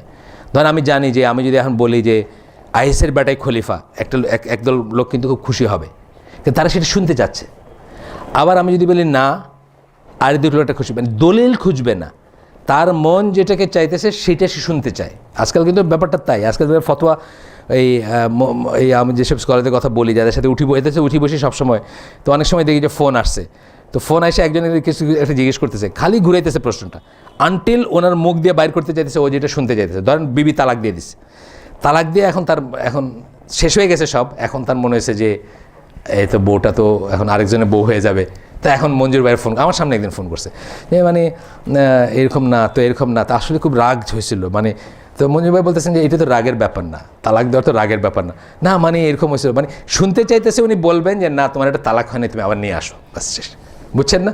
তো এটা তো ভাবিয়া করিও কাজ, করিয়া ভাবিও না, এটা আগে চিন্তা করার ব্যাপার, এটা পরে চিন্তা করার ব্যাপার ছিল না। তো ভেন ডিজায়ার, আমরা মানে যে অনেক সময় আমরা একটা ফতোয়া শুনতে চাই, আমাদের মন কি শুনতে চায় সেদিকে আমরা একটা স্কলারকে কিন্তু গাইড করা যায়। কারণ আপনি যেটুকু বললেন, এই জন্য ওনারা কী করেন, এই সমস্ত ব্যাপার ওনারা বলেন লিখে দেন। লেখা দিলে তো আর চেঞ্জ করতে পারবেন না আপনি, কিন্তু লেখা না দিলে আমার সাথেই হয়েছে। সাইফুল্লাহ ভাইয়ের প্রোগ্রামটাতে একদিন জিজ্ঞেস করতে, আপনারা জিজ্ঞেস করলাম এক একদিন আপনি এক একটা বলেন, মানে বলতেছে কি কাফের দেশে বেড়াইতে যাবে না, ও বিয়ে শাদির কথা বলছে, কাফের দেশেরটা জিজ্ঞেস করছে একদিন। যাই হোক, বিয়ে শাদিরটা বলতেছে যে বিয়ে শাদিতে যাওয়া নিয়ে আপনি বলছেন যাওয়া যাবে, আজকে আপনি না করতেছেন। সাইফুল্লাহ বলতেছে আপনি কী প্রশ্ন করছেন তার উপর আমার হ্যাঁ বা না ডিপেন্ড করবে, এই জন্য লেখা দেওয়া উচিত। নাহলে আমরা কী শুনতে চাই, আমরা চাইতেছি শুনতে যে যাওয়া যাবে বিয়ে শাদিতে, সুতরাং আমি ওইভাবে ওনারা ঘুরাইতেছি আর কি।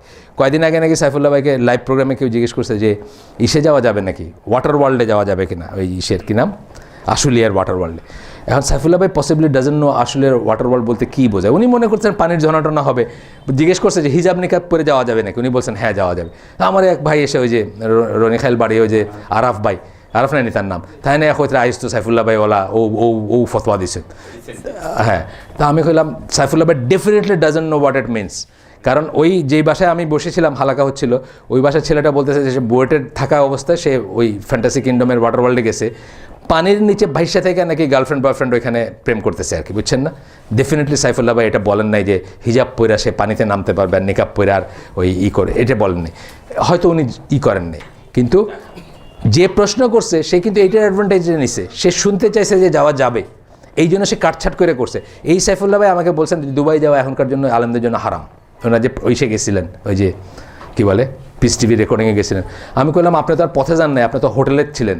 বলে হোটেল তো আরও বড় হারাম, মানে ওইখানে কেউ কাপড় পরে না, এটাই বলতে চাইছে উনি আর কি, মানে কাপড় খুব ছোটো ছোটো কাপড় পরে আর কি। যাই হোক, তো এই যে লোক দুবাই একটা মুসলিম, আমরা সবাই যাওয়ার লেগে পাগল, ওই কথা বলতেছে যে ওইখানে যাওয়া হারাম হবে, উনি কি ফ্যান্টাসি কিংডম কইতে পারে যে এখানে হিজাব নেকাব পরে যাওয়া যাবে? ডেফিনেটলি না। কিন্তু যে মেয়েটা তাকে প্রশ্ন করছে সে হয়তো কাটছাট করে এভাবে বলছে যে একটা ঝর্ণা দেখতে যাবে আর কি, বুঝছেন না? তো উনি বলছেন যে ঠিক আছে যাইতে পারবে না, তো এরকম ব্যাপার আর কি। যাই হোক, এরপরে আমরা একটু আগায় যাই। পরবর্তী আমি কিন্তু আগের জিনিসের ভিতরে আসি, নতুন জিনিসে যাইতে যাচ্ছি, আমি তাড়াতাড়ি করে নতুন জিনিসের দিকে যাই। এখন আসেন etiquette of the seekers inner self. Inner self মানে কি? আপনার ভিতরটা, আপনার অন্তরটা, এইটা কীভাবে আপনি শেপ আপ করবেন যখন আপনি জ্ঞান অর্জন করার জন্য যাচ্ছেন, বা জ্ঞান অর্জনের জন্য আপনারা যখন ইচ্ছা করলেন, তালুবুল ইলম যখন হবেন আপনি, এটা মাদ্রাসা হইতে পারে, এটা কিউসেট হইতে পারে, এটা যে এইখানেও ইভেন এই জায়গাও হইতে পারে, কী করে আপনি নিজেকে তৈরি করবেন। প্রথম কথা হচ্ছে, আমরা আগেই বলছি যে নলেজ যখন আমরা বলতেছি, আমরা কিন্তু শুধুমাত্র মেইনলি যখন কোনো ছাড়া ক্লস ছাড়া নলেজ বলবো, তখন আল্লাহর দিনের নলেজ আমরা বোঝাচ্ছি। এখানে কিন্তু ওই কম্পিউটার সায়েন্স ইঞ্জিনিয়ারিং বোঝাচ্ছি না। তো আল্লাহর দিনের নলেজের কথা বলছেন, প্রথমে বলছেন কি, নলেজ ইজ ওয়ার্শিপ। নলেজ হচ্ছে ইবাদতের একটাই, নলেজটা ইবাদতেরই। কেন? নলেজ ছাড়া কোনো ইবাদত নাই। সিম্পল কথা, নলেজ কেন ইবাদত? কারণ নলেজ হচ্ছে সকল ইবাদতের প্রিকন্ডিশন। আপনি সালাদ কীভাবে পড়তে হয় না, আমার শ্বশুরবাড়িতে অনেক ট্র্যাডিশনাল এক মহিলা ছিল, মনোরমা। তো উনি মাঝে মাঝে আমাদের বাসায় কাজের মাস না থাকলে আমার শাশুড়ি পাঠাই দিতেন, অনেক বয়স্ক। তো একদিন দেখি উনি পশ্চিম দিকে ঠ্যাং দিয়ে পিড়ি আছে না, খাটে বসে বিড়বিড় করে কী করতেছে। আমি আমার ওয়াইফকে জিজ্ঞেস করলাম, অনেক আগের কথা, 80s কথা, যে কী করতেছে? বলছে নামাজ পড়তেছে। এটা কী নামাজ? বলছে এইটা কি সে নামাজ মনে করে।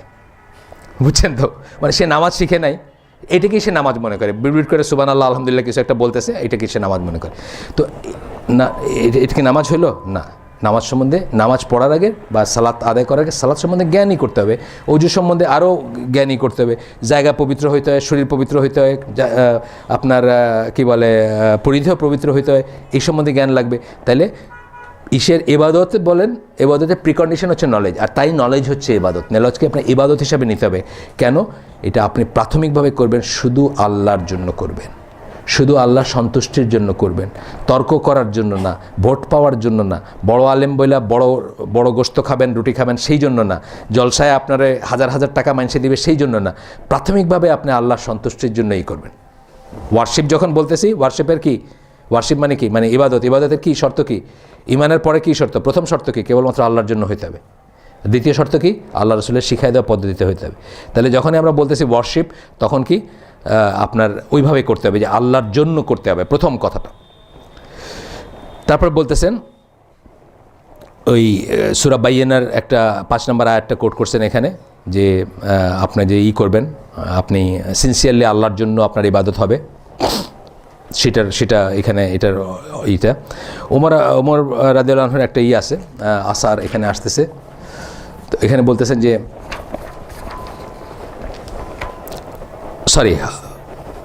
আসার না, হাদিস, তার বর্ণনা হাদিস, ওই যে ইন্নামাল আমালু বিল নিয়াত আছে না, ওইটাই আর কি, যে অ্যাকশনস আর বাট ইন্টেনশনস, নিয়ত অনুযায়ী আপনার হবে। সো আপনার যদি সিনসিয়ার ইন্টেনশন না থাকে, আপনার এই নলেজে কোনো বরকত হবে না, এই নলেজে কোনো বরকত হবে না। কিয়ামতের দিন আপনি জানেন তো, একজন শহীদ, একজন দানশীল এবং একজনই জাহান্নামে যাবেন। One of the first things হবে। কেন? ওই যে কোরআন রিসাইটার যিনি, অথবা কোরআনের কারি বা নলেজ যার আছে, যাই হোক, মানে কোরআনের স্কলার যিনি, তাকে যখন জিজ্ঞেস করা হবে, মানে প্রত্যেকেই বলবেন ওনারা আল্লাহর জন্য করছেন, শহীদ হয়েছেন আল্লাহর জন্য। বলছেন না, তুমি তো মাইনসে বলবে দেখা হয়েছে, তোমার কাছে না আরব দেশে ছিল, মানে বীরত্ব দেখানোর একটাই আর কি, আমি যুদ্ধে আমি এটা করব। বাংলাদেশেও আছে, ধরেন যে কেউ, বাংলাদেশের যে কেউ, যখন আপনি আল্লাহর জন্য একটা যুদ্ধ করতেছেন, যদি ইন্টেনশন মেলান, আপনার দেশেই রক্ষা করতেছেন আপনি, অথবা আপনার প্রপার্টি রক্ষা করতেছেন আপনি, সেটাও যদি আপনি আল্লাহর জন্য করেন, আপনার শহীদেরই কিন্তু, জানেন তো, নিজের প্রপার্টি রক্ষা করতে গিয়ে মারা গেলে কিন্তু আপনার শহীদ। ওয়ারেজ এই গ্রামের আমি ধরেন কি তালুকদারদের একজন, আমারে সবাই জানে, আমার 14 পুরুষ খুব বীরত্ব দেখাইতো, আমি কি করে এখান থেকে পিছায় যাই বলে আপনি মরে গেলেন, এটার কিন্তু কোনো মিনিং নেই, এটা একেবারে ড্রেনে যাবে, তাই না? ইন্টেনশনটা আপনার রং হয়ে গেল। কাজেই আপনার নিয়তটা থাকতে হবে, রিয়া থাকবে না, ইখলাস থাকবে, জ্ঞান অর্জনেও কিন্তু। কারণ সবচেয়ে করাপ্টিং জিনিস কি? জ্ঞানের যে এটা ফুটানিটা সবচেয়ে করাপ্টিং কিন্তু করাপ্টিং। এই যে আবু জাহেলরা কেন রাসূল সাল্লাল্লাহু আলাইহি ওয়াসাল্লামকে মানতে পারেনি? তার জ্ঞানী ছিল। আবুল হাকাম ছিল না, সে জ্ঞানী ছিল দেখে জ্ঞানের যে মানে কী বলো, ফকর বলে আর কি, মানে বা ফুটানি যেটাকে বলে, বা যেটা অহংকার, সেটা কিন্তু সবচেয়ে মারাত্মক, সম্পদের চেয়ে মারাত্মক। ওইটা সম্পদের চেয়ে মারাত্মক, সম্পদেরটা খুবই, কিন্তু জ্ঞানেরটা আরও মারাত্মক, যেটা যখন ওই ফুটানিটা যখন আসবে। এই জন্য দেখবেন যে বড় বড় কোটিপতি দুজন পাশাপাশি বসতে পারে, আমার দেশের অনেক আলেমই দুজন পাশাপাশি বসতে পারে না, ঠিক কিনা সবুর ভাই, আব্দুল সবুর ভাই? বিশেষ করে ওয়াজি আলেম যারা, দুজন কিন্তু পাশাপাশি বসতে পারে না। অথবা কার পরে কার সিরিয়াল, এটা খুব ইম্পর্টেন্ট ব্যাপার। সবচেয়ে ইম্পর্টেন্টটা কার, নামটা কারটা বড় অক্ষরে, কারটা ছোটো অক্ষরে, এই জন্য কিন্তু আসবে না আপনার এখানে। আমারটা ছোটো অক্ষরে কেন দিয়েছে, আমি আসবো না, আমার দেশে আসে, ইন্টেনশনটা ঠিক না। যদি আল্লাহর জন্য সে দিনের কথা বলতো, আমার নাম ছোটো হয়েছে তো কী হয়েছে, আমি তো আল্লাহর জন্য বলতেছি। আমাকে এক নম্বরে বসায় নাই, চেয়ারের মাঝখানে বসায় নাই, কোনায় বসায়, তো কী হয়েছে, আমি তো আল্লাহর জন্য বলতেছি না, এটা অনেক সময় পারি না আমরা। এবং আমি অনেক বড় বড় মানুষের ব্যাপারে দেখছি যে দিনের ফকর যেটা বা দিনের যে ফুটানিটা, এটা খুব মারাত্মক একটা জিনিস। যাই হোক, আমি এটা জানি, আমি এটা মেমোরাইজ করছি, আমি এত পারার হাফিজ বা আমি এরকম হাফিজ বা আমার কণ্ঠ এটা, আমি জাতীয় পুরস্কার পাইছি, এই জিনিসগুলো আর কি এখানে আছে, আলাপে আমরা গেলাম না, অনেক কিছু আছে এখানে এইসব নিয়ে বলছেন। এরপরে এখানে সামারিটা আমি বলতেছি যে এখানে জ্ঞান অর্জনের প্রিপারেশনের ব্যাপারে বলছেন, খাবেন কম, ঘুমাবেন কম, পরিচ্ছন্ন থাকবেন, জুহুদ, সিম্পল লাইফ হবে, সিম্পল লাইফ, সিম্পল করবেন ইত্যাদি জিনিসগুলোকে বলছেন। পরিচ্ছন্নতা বলছেন, পরিচ্ছন্নতা আপনার যেমন ধরেন ফর এক্সাম্পল সাদা পরাটা ইসলামে ট্র্যাডিশনালি আলেমদের একটাই, সাদা পরাটা। আগে বলছি আপনাদের যে ওমর রাদিয়াল্লাহু সময় উনি কী করছিলেন, সব কারিদের বা কোরআনের রিসাইটার যারা, তাদেরকে সাদা ড্রেস কম্পালসারি করে দিয়েছিলেন। সাদাটা বাইরে থাকলে ভিতরেও সাদাটার একটা এফেক্ট হয়। সাদা দেখবেন আজকে এখনও দেখবেন বড় বড় আলেমরা, কিন্তু সৌদি আরবে দেখবেন অলমোস্ট এভরিবডি, আমি আর সাদা ছাড়া কিছু দেখছি বলে আমি মনে করতে পারি না।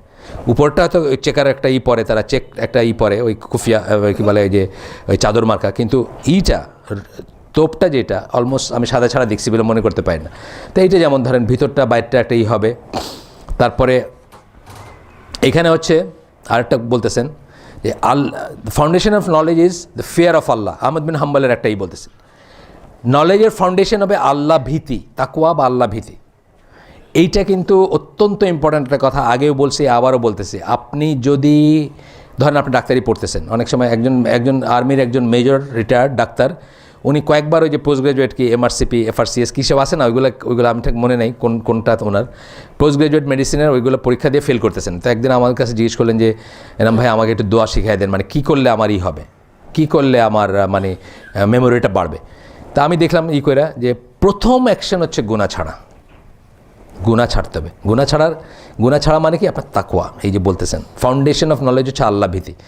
আপনি যদি গুনার উপর থাকেন, ফাহিশার উপর থাকেন, কবিরা গুনার উপর থাকেন, তাহলে আপনার মেধা কমে যাবে, আপনার স্মরণশক্তি কমে যাবে। এটা ইসলামে অ্যাকসেপ্টেড নর্ম।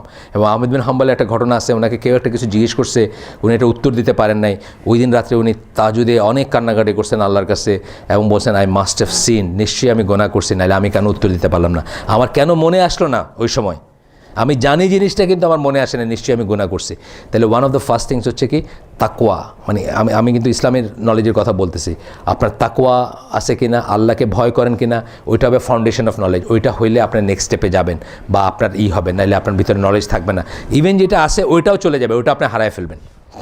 এখানে উনি এটা নিয়ে বলতেছেন যে foundation of knowledge is the fear of Allah, আল্লাহকে ভয় করাটা ফাউন্ডেশন অফ নলেজ। তারপর বলতেছেন কি so adhere to fearing Allah openly and in secret. খুব ইম্পর্টেন্ট কথা, প্রকাশ্যে এবং গোপনে আল্লাহকে ভয় করবেন। প্রকাশ্যে অনেকে ভয় করে, গোপনে করে না। প্রকাশ্যে মানুষের সামনে বৈশা পানি খায়, গোপনে হাঁটতে হাঁটতে খায়। প্রকাশ্যে ডান হাতে পানি খায়, গোপনে বাঁ হাতেও খায়, অনেক আছে। তাহলে প্রকাশ্যে এবং গোপনে আল্লাহকে ভয় করতে হবে। আর আসলে গোপনটাই বেশি দরকার, তাই না? গোপনটা বেশি কথা, প্রকাশ্যটা তো শিরক হয়ে যাওয়ার চান্স আছে। আপনি প্রকাশ্যে অন্যের জন্য যদি একটা ইবাদতের কাজ করেন, কি হবে, শিরক হয়ে যেতে পারে না? বড় শিরক ছোটো শিরক দুইটাই হতে পারে। গোপনেরটাই বেশি দরকার। For the best of all people are those who are fearful of Allah and no one truly fears him except a knowledgeable person. কি দুইটা কথা বললেন, সবচেয়ে ভালো মানুষটা কারা, যারা আল্লাহকে ভয় করে। আর বলতেছেন আল্লাহকে ভয় করে কেবল কারা, জ্ঞানী যারা, তারা। আমরা তো এটা জানি, আল্লাহ রসুল বলছেন না তোমাদের ভিতরে আমি আল্লাহকে সবচেয়ে বেশি ভয় করি। কেন? আল্লাহকে উনি সবচেয়ে বেশি জানতেন, সেই জন্য আল্লাহকে জানতেন দিকে বেশি ভয় করতেন। তাহলে জ্ঞান যার বেশি, সেই বেশি ভয় করবে আল্লাহকে। এই কথাটাই আহমদ বিন হাম্বল আরেকভাবে বললেন এখানে। Therefore the best of people is the scholar. তাহলে মানুষের ভিতরে সবচেয়ে বেস্টকে আলেম যিনি, সত্যিকার আলেম যিনি, রিয়েল সেন্সে আলেম যিনি। আমাদের দেশে তো আলেম ফাজিল পড়লেও আলেম হয়ে যায়, বুঝছেন না? আলিম একটা ডিগ্রি তো আমাদের দেশে, আলেম ফাজিল পড়লে, বা আমার দেশে 2 বছরে মুফতি হয়ে যায়, 2 বছরে ইফতা কোর্স আছে, ইফতা কোর্স পাস করলে মুফতি হয়ে যায়। সৌদি আরবে মুফতি কারা হয়, সব কিছু পড়া শেষ যাদের, তারা তারপরে গিয়ে মুফতি হয়। আর আমাদের এখানে 2 বছরে ইফতার একটা কোর্স করে মুফতি অমুক লিখে দিল, নাম ফতোয়া দিয়ে বাড়াই দিচ্ছে আর কি। তো যাই হোক, আলেম যারা, তারাই হচ্ছে সবচেয়ে ভালো সবচেয়ে বেস্ট মানুষ তারা, বা সবচেয়ে ভালো মানুষ। Let it not slip your mind that the scholar cannot be considered a scholar unless he acts upon his knowledge. একজন স্কলারকে আমরা ততক্ষণ স্কলার বলবো না যতক্ষণ সে তার জ্ঞানের উপর কাজ না করে। আপনারা কইলেন সিগারেট খাওয়া শরীরের জন্য, আপনি ডাক্তার, সিগারেট ইজ হ্যাজার্ডাস, আপনি সিগারেট খাইতে খাইতে বললেন, আপনার এই জ্ঞানের কোনো ভ্যালু নেই, ইসলামের পয়েন্ট অফ ভিউ থেকে কোনো ভ্যালু নেই, কারণ আপনি নিজে এটা করতেছেন না। সুতরাং বেস্টই কারা, মানুষ কারা, যারা তাকেই আমরা স্কলার বলবো যে তার জ্ঞানের উপরে কাজ করে, যেটা বলে সেটা করে, যেটা প্রিচ করে সেটা করে, যেটা আপনাকে বলতেছে সেটা সে নিজে করতেছে। আর কি বলতেছেন যে and no scholar implements his knowledge unless it earns him the fear of Allah. এবং ইমপ্লিমেন্ট করতে পারবে না সে যদি তাকওয়া না আসে তার ভিতরে, ইমপ্লিমেন্ট করতে পারবে না তাকওয়া না আসে।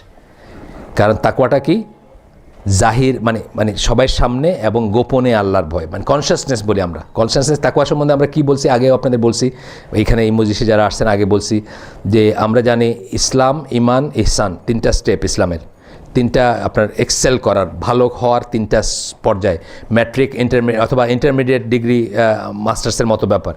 তাহলে প্রাথমিক স্টেজটা কি, মুসলিম, ইসলাম যারা আছে তার মুসলিম, যে ইসলামে দাখিল হলো। সেকেন্ড স্টেজকে ইমানের বিষয়গুলো জেনে বুঝে যখন একজন করলো তারে আমরা কি বলি, মোমেন বলি। আর সবচেয়ে উপরেরটা কী বলি, মাস্টার্স কী বলি, ইহসান বলি। ইহসানের একটা ডেফিনেশন কি, ইহসানের ডেফিনেশন আল্লাহ রসুলকে যখন বলছিলেন হাদিস জিবরিল আলাইহিস সালাম যে আমাকে ইহসান সম্বন্ধে বলুন, আল্লাহ রসুল কী বলছিলেন, ইহসান হচ্ছে যে তুমি যখন ইবাদত করো যেন তুমি আল্লাহকে দেখতে পাও, যেন তুমি আল্লাহকে দেখতে পাও। তারপরে কি বললেন যে যদি তুমি আল্লাহকে নাও দেখো তাহলে জেনে রাখো যে আল্লাহ তোমাকে দেখতেছেন। প্রতিনিয়ত একা থাকলে, মানুষের সামনে থাকলে, 2 জন থাকলে, 5 জন থাকলে, রাস্তায় ঘাটে, বেডরুমে, বাথরুমে, আপনি যদি মনে করেন আল্লাহ আমাকে দেখতেছেন, আপনি কি সেই কাজগুলো করতে পারবেন যেটা যে মনে করে যে দেখতেছেন না সে যেটা করতে পারবে? আপনি পারবেন না। কমন সেন্স এটা। আমরা ছোটোবেলায় দেখছি, ক্লাস 5-এ পড়ি, আব্বার ছায়াটা দেখা গেলে জোরে জোরে পড়তে শুরু করছি। কেন? আব্বা আমারে দেখতেছে। আব্বার দেখাতেই যদি এই এফেক্ট হয় আমার উপরে, যে আমি ওই কমিক বই বা অন্য একটা মানে ধরেন গপ্পের বই বা একটা সায়েন্স ফিকশন ওটাতে নিচে ঢুকাইয়া সাথে সাথে জোরে জোরে পড়তে শুরু করছি, কেন? আব্বা আমাকে দেখতেছে। তাহলে আল্লাহ যদি আপনাকে দেখতেছেন, এই ফিলিং যদি সত্যি আপনার হয় সার্বক্ষণিক, তাহলে আপনি তো ওই সিডিটা একলা ঘরে থাকলে যে সিডিটা দেখেন এটি দেখতে পারবেন না। ওই মোবাইল ফোনে 12টার পরে স্পেশাল রেটে যে একটা মেয়ের সাথে কথা বলেন এটা করতে পারবে না, কারণ কেউ না দেখলেও আল্লাহ আপনাকে দেখতেছেন বা আল্লাহ আপনার সাক্ষী হয়ে থাকতেছেন। ভাই এইটাই বলতেছেন আর কি, অনেকভাবে বললেন। যাই হোক, আমরা স্কিপ করে যাই, আগায় যাই আমরা একটু সামনে। সিম্পল লাইফস্টাইল বললেন, তারপরে অ্যাসেটিসিজম, যে জুহুদ যেটা আমি আগে বলে ফেলছি সেটা বলতেছেন এখানে। Should be moderate in life, মানে বাহুল্য যেন না হয়। এবং আমরা নিজেকে, মুসলমানের একটা হচ্ছে যে আমরা নিজেকে অন্যের সামনে হিউমিলিয়েট করব না, অপদস্থ করব না, অপমানিত করব না, এটাও কিন্তু আমাদের ব্যাপার আছে এইখানে। এটা আসে কি, যেমন আমার যদি ক্ষমতা না থাকে, আপনি কুস্তিগির, আমার কুস্তি করার ক্ষমতা নেই, আমি আপনার চ্যালেঞ্জ করব না, এটা কিন্তু রসুলের হাদিস। কেন? আমি আমাকে হিউমিলিয়েট করব তখন। এটাই ওই যে আমরা ওই যে রিলিজিয়াস এক্সট্রিমিজম বইটাতে পড়লাম যে ইভেন যদি আপনার বৈধ একটা যুদ্ধ হয় বা জিহাদ হয়, যদি কখনো হয়, সেখানেও আপনার ক্ষমতা আছে কিনা এটা একটা বিচার্য বিষয়। কারণ আল্লাহ রসুল আপনাকে নিষেধ করছেন আপনি যেন মানুষের কাছে নিজেকে হিউমিলিয়েট না করেন। একজন মুসলিম বা মোমিন নিজেকে নিগৃহীত করবে না, ছোট করবে না আরেকজনের কাছে, বুঝছেন না? অ্যাট দ্য সেম টাইম, মানে ধরেন এটা কী প্রসঙ্গে আসতেছে, জিহুদ প্রসঙ্গে আসতেছে, কৃচ্ছতা প্রসঙ্গ আসতেছে। এখন আল্লাহ আমাকে তৌফিক দিয়েছেন আমি একটা পরিষ্কার জামা পরতে পারি, আমি একের ময়লা একটা জামা পরে গেলাম, বুঝছেন না? ইচ্ছা করে একটা ময়লা জামা, অনেক সুফি টুফিরা করে না, অনেকে দেখবেন না যে সুফি কথাটা আসছে কই থেকে, উলেন ক্লোথ ওয়ান, মোটা কাপড় পরতো, তারা ইচ্ছা করে মোটা কাপড় পরতো যাতে তাদেরকে দেখাইলে। এটা আমরা করতে যাব না। হিউমিলিয়েট করা, জোর করে হিউমিলিয়েট মানে নিজেকে ছোট করার কোনো দরকার নেই। অ্যাট দ্য সেম টাইম আমরা লাক্সারিতে যাব না, মধ্যম পন্থা অবলম্বন করব সব ব্যাপারে মধ্যম পন্থা অবলম্বন করব। কারণ ইচ্ছা করে যদি আপনি ময়লা থাকেন, ইচ্ছা করে যদি আপনি ছেঁড়া এইটা পড়েন, এটা কিন্তু আল্লাহ অনেক সময় আপনি যদি থাকে আল্লাহর প্রতি শুকরিয়া জানালেন না, আপনি নিয়ামতের শুকরিয়া জানানো হলো না। সুতরাং আমরা মধ্যপন্থায় যাব। আমাদের যদি আল্লাহ তৌফিক দিয়ে থাকেন আমরা পরিষ্কার কাপড় পরবো, বাট আমরা খুব এক্সপেন্সিভ কাপড় পরবো না, তৌফিক থাকলেও পরবো না। কোটি টাকার বা 100 টাকার একটা কাপড় পরলাম বা অনেক অনেক দামি একটা কিছু পরলাম যাতে আমাদের ভিতরে ফুটানি না আসে। এই সমস্ত এইগুলো আছে এখানে, অনেক আছে আপনার অ্যাডভাইস আছে এখানে। একটা পড়ি আমরা, ইমাম সাংকেতি। আপনার সাংকেতির নাম কে কে জানেন এখানে?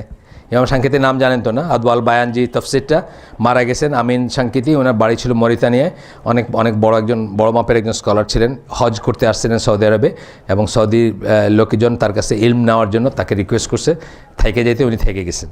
উনি একসময় মদিনা ইউনিভার্সিটিতে ওই করছেন, বা প্রথমে ওই মক্কা বা মসজিদুল হারামের ওই সমস্ত জায়গায় পড়াইছেন।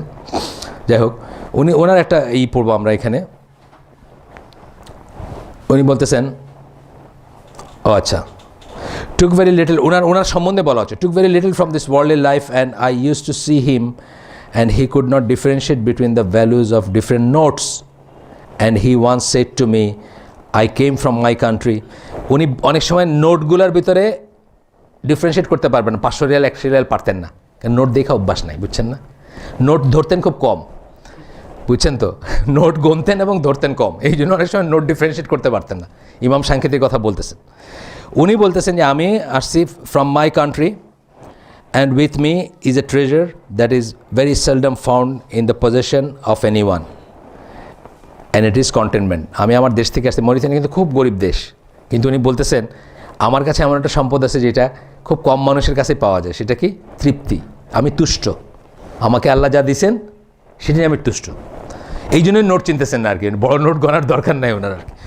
তারপর বলতেছেন, and if I wanted high status I would have known the way to achieve it. আমি যদি হাই স্ট্যাটাস চাইতাম, খুব বড় একটা উচ্চ মর্যাদা সম্পন্ন জায়গায় চাইতাম, আমি সেটা করতে পারতাম।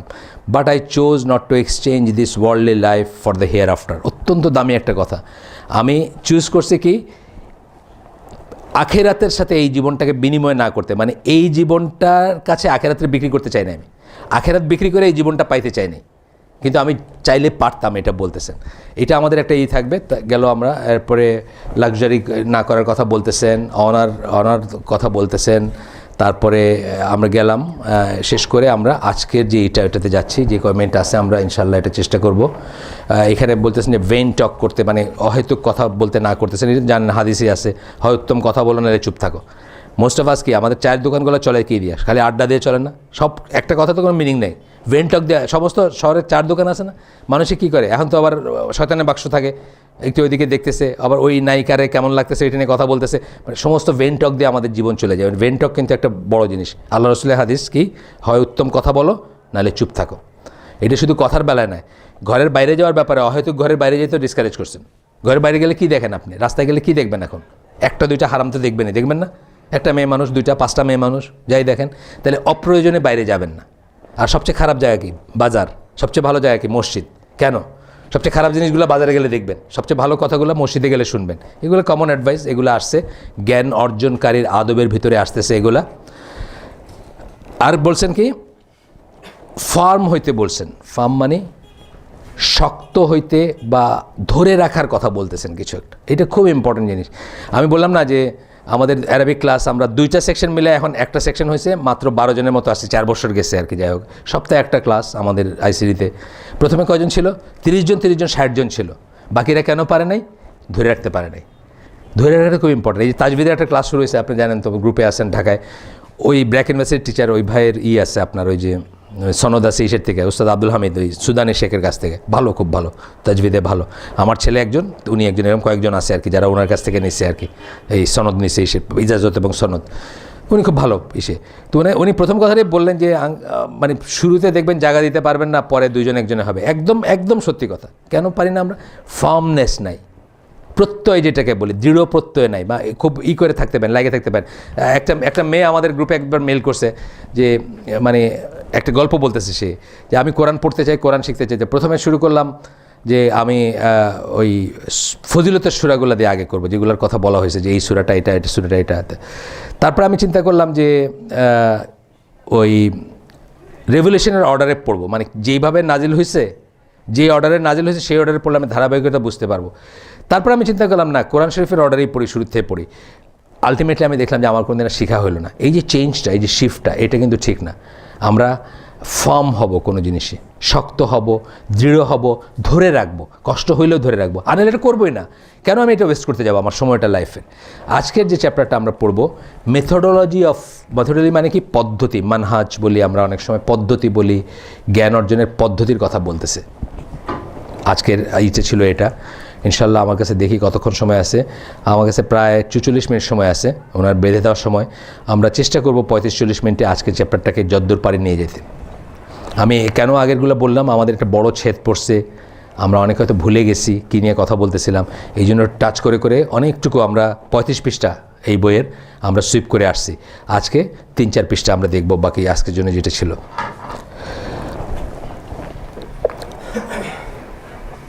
প্রথমেই বলতেছেন ফাউন্ডেশনটাকে সলিড করে নেবেন, ভিত্তিটাকে সলিড করে নেবেন। ভিত্তি কি, যেমন একটা কথা বলতেছি, আপনি যদি ABCD অক্ষরগুলো না চেনেন বা অর্ধেক চিনেন, কখনো চিনেন না, আপনি কি আর কিছু ভালো করতে পারবেন? ধরেন একটা ইংলিশ কথা আপনি পারবেন না। ফাউন্ডেশনটা তৈরি করে নেবেন। ফাউন্ডেশনটা আমরা আসবো পরে, কিসের কথা বোঝাচ্ছেন সেটা বলবেন। Whoever wants to attain knowledge in one go will lose it in one go. একটা উদ্ধৃতি বললেন যে একবারে যে সব জ্ঞান অর্জন করতে চায় সে একবারে সব হারায় ফেলবে। বুঝছেন তো কথাটা? জিরো হয়ে যাবে তার। একবারে ওয়ান স্টেপ এট এ টাইম নিয়ে গিয়ে, স্টেপ বাই স্টেপ না গিয়ে যদি একবারে কেউ জ্ঞান অর্জন করতে চায় সে একবারে হারায় ফেলবে। এটা একটা ফ্রেজ বা একটা সূরা আল ইসরার একটা আয়াত এখানে কোট করছেন। তার আগে বলতেছেন যে it is essential to ground yourself in every subject you wish to study. Ground মানে শিকড় গাড়া, যে সাবজেক্টটা আপনি করতে চান শিকড় গাড়া। আমাদের ভিতর যারা ভালো করে অঙ্ক শিখছি, আমার বোন ধরেন ম্যাট্রিক পাস মাত্র, সে কিন্তু ক্লাস 9-10 বাচ্চারা পড়াইতে পারে অঙ্ক। কেন? সে ভালো করে অঙ্কটা শিখছিল। আবার দেখবেন একজন মানুষ মাস্টার্স পাস করে গেছে, তার মাস্টার্সের না মানে জাস্ট ইন্টারমিডিয়েটের অর্থাৎ ডিগ্রির একটা এই ধরেন বলছে এটা তো এখন মনে নাই, যখন পড়ছিলাম তখন খুব ভালোই পারতাম, এখন আর মনে নেই। তার মানে কি, সে শেকড় তার গাড়া হয় না, ওইখানে শেকড় ঢোকে নাই তার, সে উপরে শিখছে সব কিছু। আমরা উপরে শিখবো না কিছু।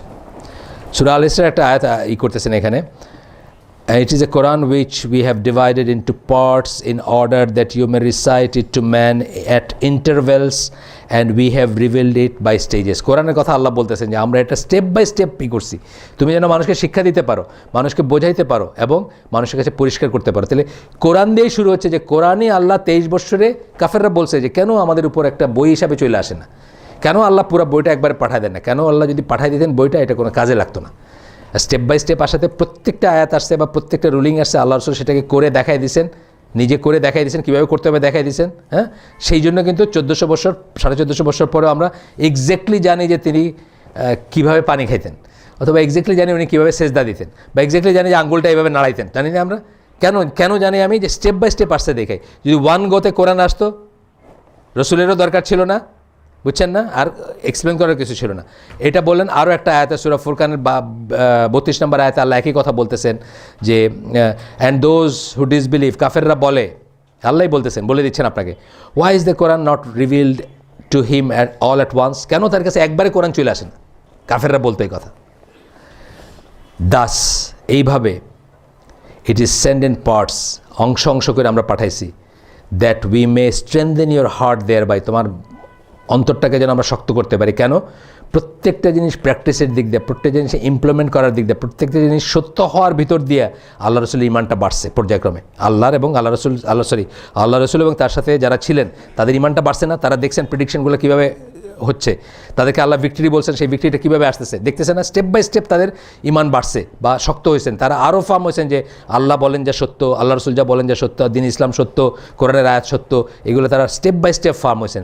একবারে আসলে আপনি দেখেন না আপনার উপর কোনো এফেক্ট আসে? যে বইটা আপনার উপর একবারে আপনি দেখেন, যেটা মানে ধরেন আপনি আমার কাছে শিখতে আসেন, ফিজিক্স শিখতে আসেন, আমি আপনার বই দিয়ে দেব না, রেজিং ক্যান হেল্ডে বাসায় গিয়ে পড়ে নাও, আপনার কোনো এফেক্ট হবে? কিন্তু 2 বছর ধরে আপনার ঢাকা কলেজে পড়ছেন, প্রত্যেক সপ্তাহে 5টা করে ক্লাস পড়ছেন, জিনিস টিচার বুঝাই দিচ্ছেন, আপনার অনেক মনে আছে না? আপনার একটা বই দিয়ে দিলাম, নেন বাসায় গিয়ে পড়ে নিন, আপনার উপর কোনো এফেক্ট থাকবে না। এই কথাটাই বলতেছেন এখানে। আরও আসছে, আরও আয়াত আসছে। তো এখন বলতেছেন যে so in front of you there are a number of things that you have to take into consideration in every subject you study. প্রত্যেক বিষয়ের ব্যাপারে বলতেছেন। এটা আপনার কোরআন হইতে পারে, এটা ফিক হইতে পারে, এটা উসুল ফিক হইতে পারে, এটা হাদিস হইতে পারে, যে বিষয়টাই আপনার নেন না কেন সেই বিষয়ের উপর কতগুলো জিনিস আপনাকে খেয়াল করতে বলতেছেন, পয়েন্ট দিয়ে বলতেছেন।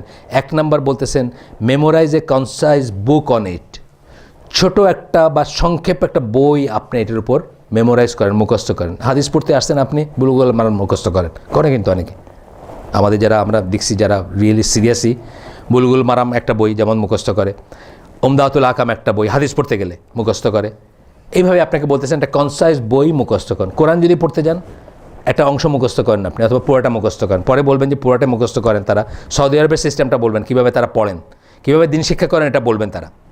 আচ্ছা, 2 নম্বর হচ্ছে perfect it by studying under a proficient শায়েক, মানে যিনি এক্সপার্ট, ভালো, নিজের জ্ঞানটা যিনি ভালো জানেন, এই নিজের সাবজেক্টে যিনি ভালো জানেন, তার আন্ডারে পড়তে বলতেছেন। এরকম একজন শায়েকের আন্ডারে পড়ে আপনি কী করবেন, এটাকে পারফেক্ট করবেন। পারফেক্ট মানে সুন্দর করবেন, সর্বাঙ্গন সুন্দর করবেন, পরিপূর্ণ করবেন।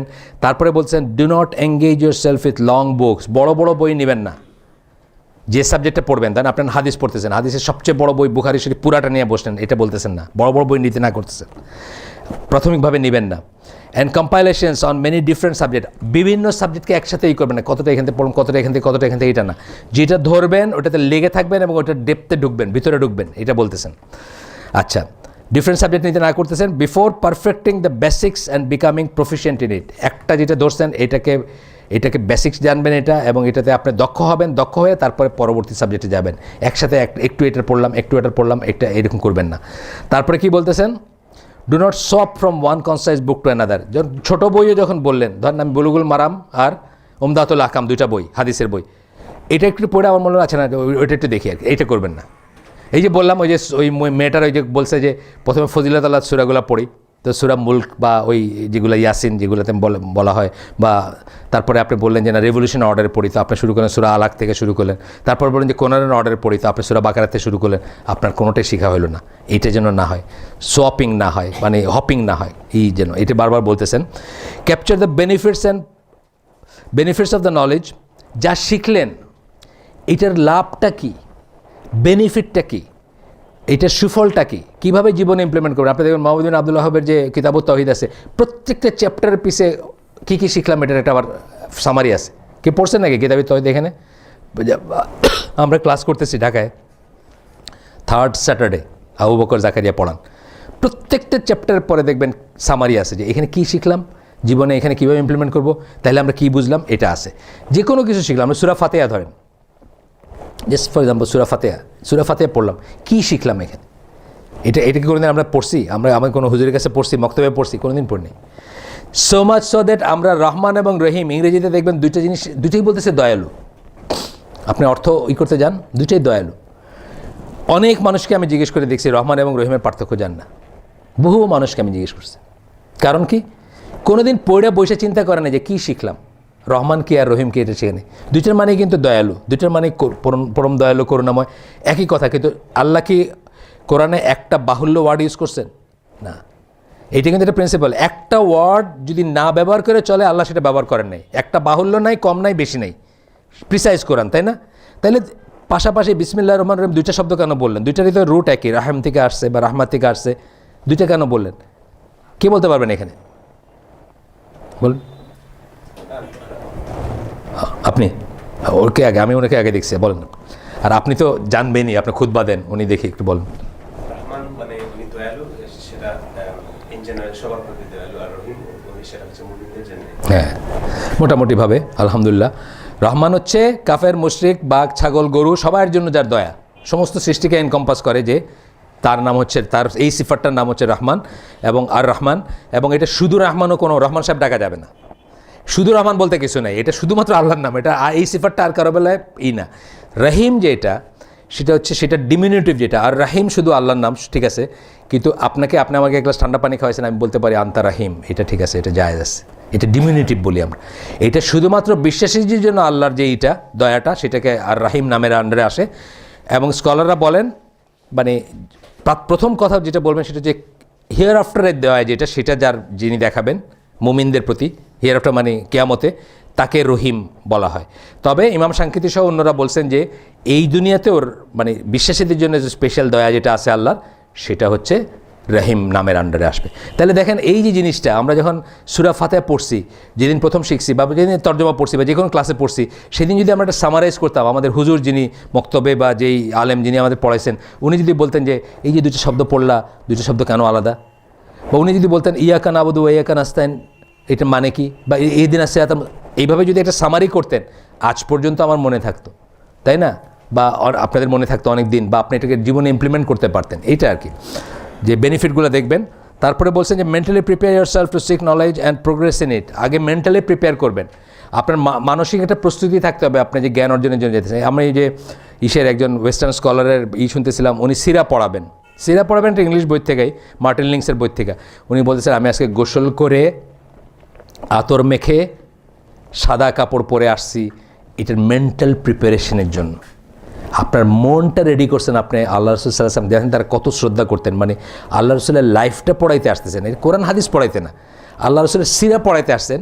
গোসল করে পারফিউম মেখে সাদা কাপড় পরে আসছেন, একটা প্রিপারেশন নিয়ে আসছেন যে একটা ভালো জিনিস করতে যাচ্ছেন, ভালো জ্ঞান দিতে যাচ্ছেন মানুষকে, তার মনটা যেন ভালো থাকে, তার মনটা যেন প্রফুল্ল থাকে, এবং উনি যেন ঠিকমতো এই জিনিসটা ডেলিভার করতে পারেন। দোয়া পড়ে আসছেন বা এই করে আসছেন, এইটা যেন একটা প্রিপারেশন থাকে। আমরা একজন সার্জনকে চিনতাম, সে মানে আসেন কি না থাকারই কথা, অনেক বয়স্ক, পিজিতে ছিলেন উনি। প্রত্যেকটা জেনারেল সার্জন আলী আশরাফ ছিল ওনার নাম, প্রত্যেকটা অপারেশনের আগে 2 রাকাত নফল নামাজ পড়তেন। প্রিপারেশন, মনটাকে প্রিপেয়ার করা for a serious thing to do. এবং এই যত সিরিয়াস থিং আছে দুনিয়াতে, তার ভিতর জ্ঞান অর্জনটা ইসলামে অত্যন্ত সিরিয়াস একটা ব্যাপার, এটা খেলানালার ব্যাপার না। ওই যে বললাম যে ক্লাসে ঢুকে ঠ্যাংটা তুলে দিল টিচারের সামনে, একটা চেয়ারের উপরে একটা বিড়ি ধরাই দিল, এটা ইসলামের দিন মানে মানে ইসের মানে জ্ঞান অর্জনের শিক্ষা না এটা। আজকাল অবশ্যই সেদিকেই যাচ্ছে, আমাদেরও সেদিকে যাচ্ছে আজকাল, মানে প্রায় দেখি আমরা মানে এইসব কথাবার্তা আসে। এরপরে বলতেছেন 2টা সাবজেক্ট মিক্স করবেন না। এই আগে বলছে এটা একজনের উদ্ধৃতি দিচ্ছেন, ইবনুল আরাবি 2জন আছে, কিন্তু ইনি হচ্ছেন ইবনুল আরাবি আল মালিকি, 2জন আছেন। আরেকজন ইবনুল আরাবিকে খুব বেদাতি, চরম বেদাতি, হ্যাঁ, সুফি সর্দার ছিল স্পেনের, সে না, এটা হচ্ছেন যিনি শুদ্ধ তরিকার আলেম, তিনি বলতেছেন যে 2টা সাবজেক্টকে মিক্স করবেন না। তারপরে বলতেছেন ইবন খালদুনের বলতেছেন যে ফার্স্ট প্রায়োরিটি আসবে কিসে? Quran, studying the Quran and memorizing it. Studying the Quran, memorizing it, এই জিনিসটা কম করে হলেও আমাদের দেশে ছিল। মক্তবে পাঠাইতাম না আমরা পোলাপানরে সকালবেলা, এখন কিন্তু কমে গেছে। গ্রামে এখনও আছে, আমার গ্রামে এখনও আছে। ফজর নামাজের ধরেন এই 15-20 মিনিটের ভিতরে দেখবেন ছোটো ছোটো পোলাপান লাইন দূরে যাইতেছে। কী করতে যাইতেছে? কোরআন শিখতে যাইতেছে বেসিক্যালি। তাহলে কোরআন শিখা, তবে কোরআন শিখা বলতে যা বোঝে তা তারা শিখে না। আমরা কোরআন শিখা বলতে যেটা বুঝবো, অর্থ শিখবে, ওই যে বললাম লেসনটা শিখবে, জীবনে কী করে ইমপ্লিমেন্ট করে, এইগুলো শিখলে তবে না শিখা হলো। আর মেমোরাইজিং হচ্ছে 8টা পার্ট। মেমোরাইজিং কিন্তু ছোটো করে দেখার উপায় নেই। কোরআন মেমোরাইজ করাটা কিন্তু ছোটো করে দেখার কোনো উপায় নেই। এখনও যার যার বয়স আছে চেষ্টা করেন, যতটুকু পারেন চেষ্টা করেন, বয়স না থাকলেও পারবেন, হ্যাঁ, যতটুকু পারেন চেষ্টা করেন। এটা কিন্তু ছোটো করে দেখার কোনো রাস্তা নাই, এটা অত্যন্ত বড় একটাই মানে কোরআনের একটা হক মানুষের উপর। চেষ্টা করেন যতটুকু যা আসেন, বা যতটুকু ছেলেমেয়ের ব্যাপারেও সেটা একই করবেন। আসলে সৌদি আরবের মতো দেশে কী হয়, যেমন ডাক্তার ইঞ্জিনিয়ার যারা হয় তাদেরও দেখবেন 2, 3, 4, 5 পারা মুখস্থ আর কি। কারণ তাদের স্কুল কলেজের কারিকুলামখানে এমনভাবে হয় যে তাদের নর্মাল পড়ার পাশাপাশি কোরআন তারা মুখস্থ করবে। যে ধরেন ক্লাস 5 পর্যন্ত তো 1 পারা করলো, 7 পর্যন্ত 2 পারা করলো, ম্যাট্রিক পাস করতে 3 পারা করলো, সবাই জানবে, ডাক্তার ইঞ্জিনিয়ার সবাই। তো এইরকমভাবে আমাদের এটাকে করা উচিত, প্রায়োরিটি দেওয়া উচিত। Because as long as the child remains in the lab, বাচ্চা যতক্ষণ আপনার কোলে থাকবে ততক্ষণ তারা কথা শোনাতে পারবেন। একবার অ্যাডোলেসেন্স বা কি বলি আমরা, ওই বালেগ হয়ে গেলে আর আপনার কথা শুনবে না, আপনার ইচ্ছে থাকবে না। এই জন্য আমরা বলি 1 থেকে 11 বৎসরে বাচ্চাদের মাথায় দিনকে প্রথিত করতে হবে, ঢুকাইতে হবে 1 থেকে 11 বা 12 বছরের ভিতরে। তারপরে কিন্তু বাচ্চা আর আপনার না। আর এই সময়টা এইরকম দেখতে দেখতে যায়, স্কুলে যায় কত 4 বছর 5 বছরে, তারপর পয়লা তো স্কুলে কি প্লে গ্রুপ, নার্সারি, খেলানেলা করে, চোখের পলকে আপনি দেখবেন 11 হয়ে গেছে, আর আপনার কথা শুনতেছে না। তখন তার একটা অপিনিয়ন হয়ে যাবে, তার একটা ভিউ হয়ে যাবে। শাহরুখ খানে এটা কইছে, তুমি এটা কও কেন? শাহরুখ খানের তো শ্যুট পরে, মানে শাহরুখ খানের কথা বাবার কথা হচ্ছে মূল্যবান হয়ে যেতে পারে। টেলিভিশন দেখতেছে ডে ইন ডে আউট, বুঝছেন না? বা ওয়াসিম আকরামে বলছে যে এই জিনিসটাই শ্রেষ্ঠ, তুমি কেন কইতেছো এটা? মানে তার একটা ইমেজ হয়ে যায়, নানা রকম ইমেজ হয়। ওই সময়ের আগেই বলতেছেন যে তাকে আপনি কোরআন পড়াবেন এবং মেমোরাইজ করাবেন। এখানে আমি একটা কথা, আমাদের আল্লাহর পরিচয় একটা বই আছে, আপনারা তো কেউ কেউ দেখছেন, ওই বইটার শুরুতে প্রিফেসটাতে আমি লিখছি যে অ্যাডোলেসেন্স বা পিউবার্টি এমন একটা এজ যখন মানে ইয়াংস্টার্স, যারা তারা they stop asking questions and start questioning the answers. কথাটা খেয়াল করেন, দে স্টপ আস্কিং কোয়েশ্চেন, তারা প্রশ্ন আর জিজ্ঞেস করবে না। ছোটোবেলায় একটা ছেলে অনেক প্রশ্ন করে না, বাচ্চা, আব্বা এটা এরকম কেন, আব্বা ওইটা কেন, ওইটা কই, এটা এইসব করে, এইসব বন্ধ হয়ে যায় যখন বালেগ হইতে যায় তখন। And start questioning the answers. আপনি যে উত্তরগুলো দিচ্ছেন সেটাকে আনসার করতেই করে। আমি কোথা থেকে আসলাম আব্বা? আল্লাহ তোমারে আসমান থেকে, না আব্বা আসমান থেকে তো কারো পড়তে দেখি নাই আমি। আপনার আনসারটাকে তখন কোয়েশ্চেন করতে শুরু করলো। এই বয়সটা হচ্ছে পিউবার্টি বা অ্যাডোলেসেন্সের বয়স। এর আগে আপনি দিনের ফাউন্ডেশন তার মাথায় মানে ঢুকাইতে হবে, দিনের ভিত্তি স্থাপন করতে হবে। এবং ভিত্তি স্থাপন করবেন কী দিয়ে? কোরআন শিক্ষা দিয়ে এবং কোরআন মেমোরাইজ করায়, এটা করাবেন আপনি। অফকোর্স স্কুলে পড়তে পারে, সে স্কুলে প্যারালালি করতে পারে। স্কুলে আমাদের এখন ঢাকায় বহু পোলাপান হিফজ করতেছে স্কুলের পাশাপাশি। সময়টা বেশি লাগবে, বাপ মার সেই ডিটারমিনেশন থাকবে, 6 বছর লাগবে। আমাদের এখানে তিন দিন করে করেন, শুক্র শনি সকালে আর মঙ্গলবারে দুপুরে করেন। তাদের 6 বছর লাগবে, মানে প্রজেক্ট করে দেখা হয়েছে 6 বছরে তারা হাফেজ হবে এবং কোরআনের অর্থ জানবে, তারা অ্যারাবিক ল্যাঙ্গুয়েজ শিখবে এবং তারা বলতে পারবে। এই দুইটা স্কিম একসাথে আর কি 6 বছর লাগবে ইনশাল্লাহ। এটা হইতেই পারে, বাপ মা চাইলেই হইতে পারে, এমন কোনোই না। গেল। তারপরে বলতেছেন কি, এগুলা ডিপেন্ড করবে ক্যাপাসিটির উপর। যেমন আমরা ওই হিফজ যেটা সবাই কি পারবে? সবাই পারবে না। সবার কাছে চাওয়াও হচ্ছে না এটা। সবাই আলেম হয়ে যাবেন এখানে, এটা কিন্তু আমি একবারও বলিনি। দিন শিক্ষা করবেন কিন্তু সবাই আলেম হয়ে যাবেন, এটা কিন্তু একবারও বলিনি। সবাই আলেম হইতে হবে এমন কোনো কথা নেই। মিনিমাম কতটুক? উসুল সালাসা, আর তারপরে যতটুকু আপনি পারেন। আপনার কনস্টেন্স আছে, এমন হতে পারে যে আপনাকে 14 বছর থেকে আপনার উপার্জন করতে হচ্ছে, আপনার বাবা মারা গেছে, আপনার সমস্যা থাকতে পারে। আবার এমন হতে পারে যে আপনি 50 বছর বয়সেও কেউ এক্সপেক্ট করে না যে আপনি ফ্যামিলিতে কিছু আর্ন করার দরকার আছে। আপনার ফ্যামিলির আল্লাহ অনেক দিচ্ছে, তাই না? এইটা আমি দুনিয়াবি একটা মানে সম্পদের ব্যাপার বললাম। একইভাবে মেধারও একটা লিমিট আছে। একজন দেখবেন যে 1 পারা মুখস্থ করতে তার 10 দিন লাগতেছে, আরেকদিন দেখবেন 10 মাস লাগতেছে, সে 1 পারা মুখস্থ করতে পারতেছে না। এই সমস্ত লিমিটেশনগুলো ইসে রাখবেন। এবং কি করব আমরা? তারপরে বলতেছেন পড়াশোনা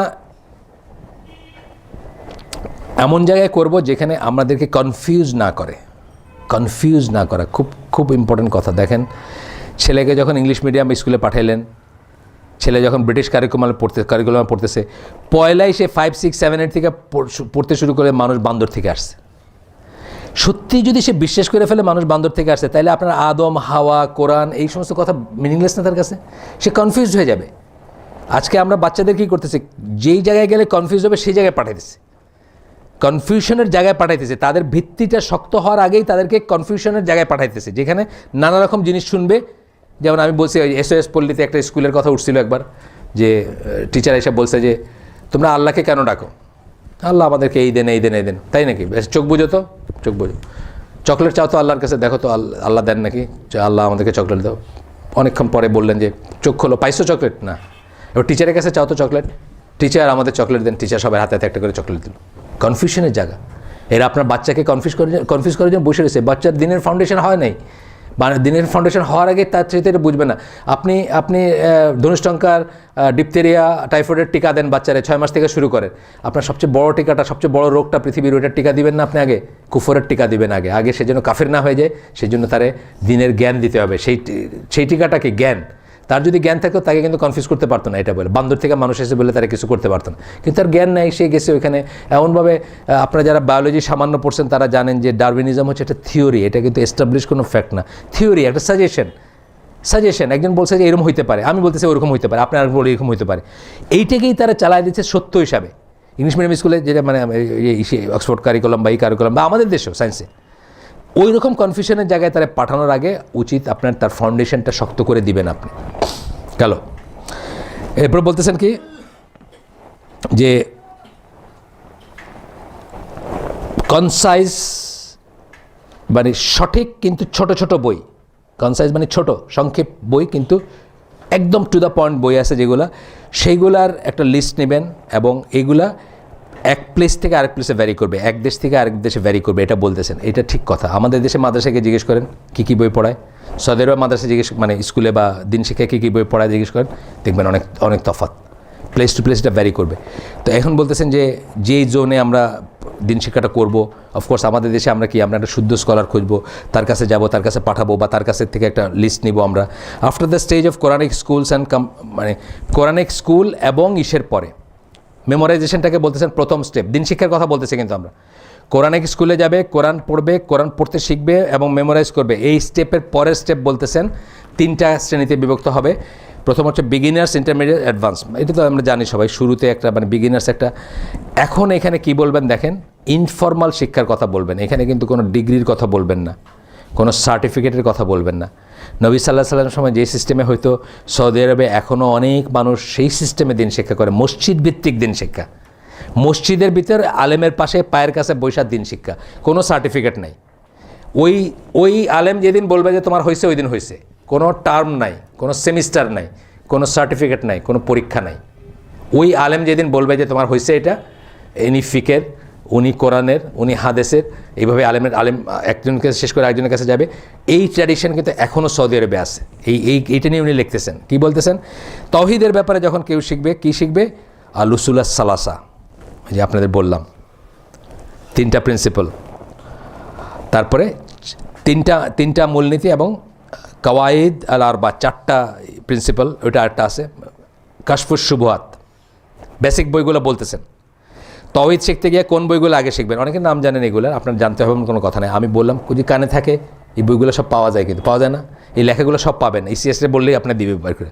আপনি যদি নিজেও দেখতে চান যে কী বলতেছে আপনি দেখবেন, বা আমাদের টিচাররা আপনাদের এখন কিউসেটে হোক বা অন্য জায়গায় হোক, অনেক টিচার আছেন যারা হালাকাগুলা কিন্তু হচ্ছে ট্র্যাডিশনাল সিস্টেম। ট্র্যাডিশনাল কি আপনি একজন মুখেতে শুনতেছেন না, হালাকা আপনি কি ডক্টর সাইফুল্লাহ মুখ থেকে শুনতেছেন, ডক্টর মঞ্জুরের মুখ থেকে শুনতেছেন, এরা কারা, এরা দিনের শিক্ষক না, হালাকাগুলা মুখ থেকে নেওয়া, যেটা আর কি এটা বলতেছেন যে কাশফুস শুবহাত, তারপরে কিতাবুত তাওহীদ, স্টেপ বাই স্টেপ বলতেছেন। উসুল সালাসা কী বলছি, সবাই শিখতে হবে, সবাই কাফের মুশরিক মানে সবাইকে এটা জিজ্ঞেস করা হবে, কবরের 3টা কোয়েশ্চেন সবাইকে শিখতে হবে। তাহলে আমরা 3টা শিখবো, এই জন্য এটা প্রথমে নাম দিয়েছেন, তারপরে একটা করে যাচ্ছেন, তারপরে বললেন যে কি কিতাবুত তাওহীদ, এই সব কটা বই কার, মোহাম্মদ বিন আব্দুল ওয়াহাবেরই, এই পেপারগুলো সব।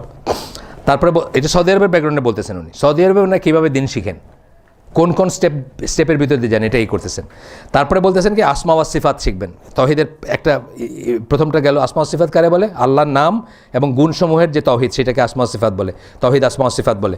এটাতে কারই পড়বেন, এটাতে হলো আকিদা আল ওয়াসিতিয়া। তারপরে 3টা বইয়ের নাম বলছেন, 3টা বইয়ের নাম হচ্ছে, 3টাই হচ্ছে ইসের ইবনে তাইমিয়ার। প্রথম যে বইগুলো বললেন সেগুলো ছিল ইসের আব্দুল ওয়াহাবের, এগুলো হচ্ছে ইবনে তাইমিয়ার।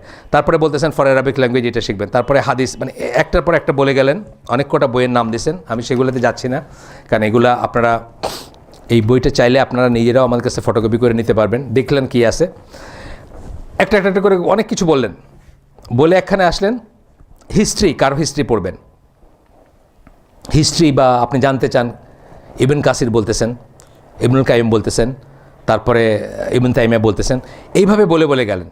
তারপরে কি বললেন, তাদের রুটিনটা কী ছিল দেখেন।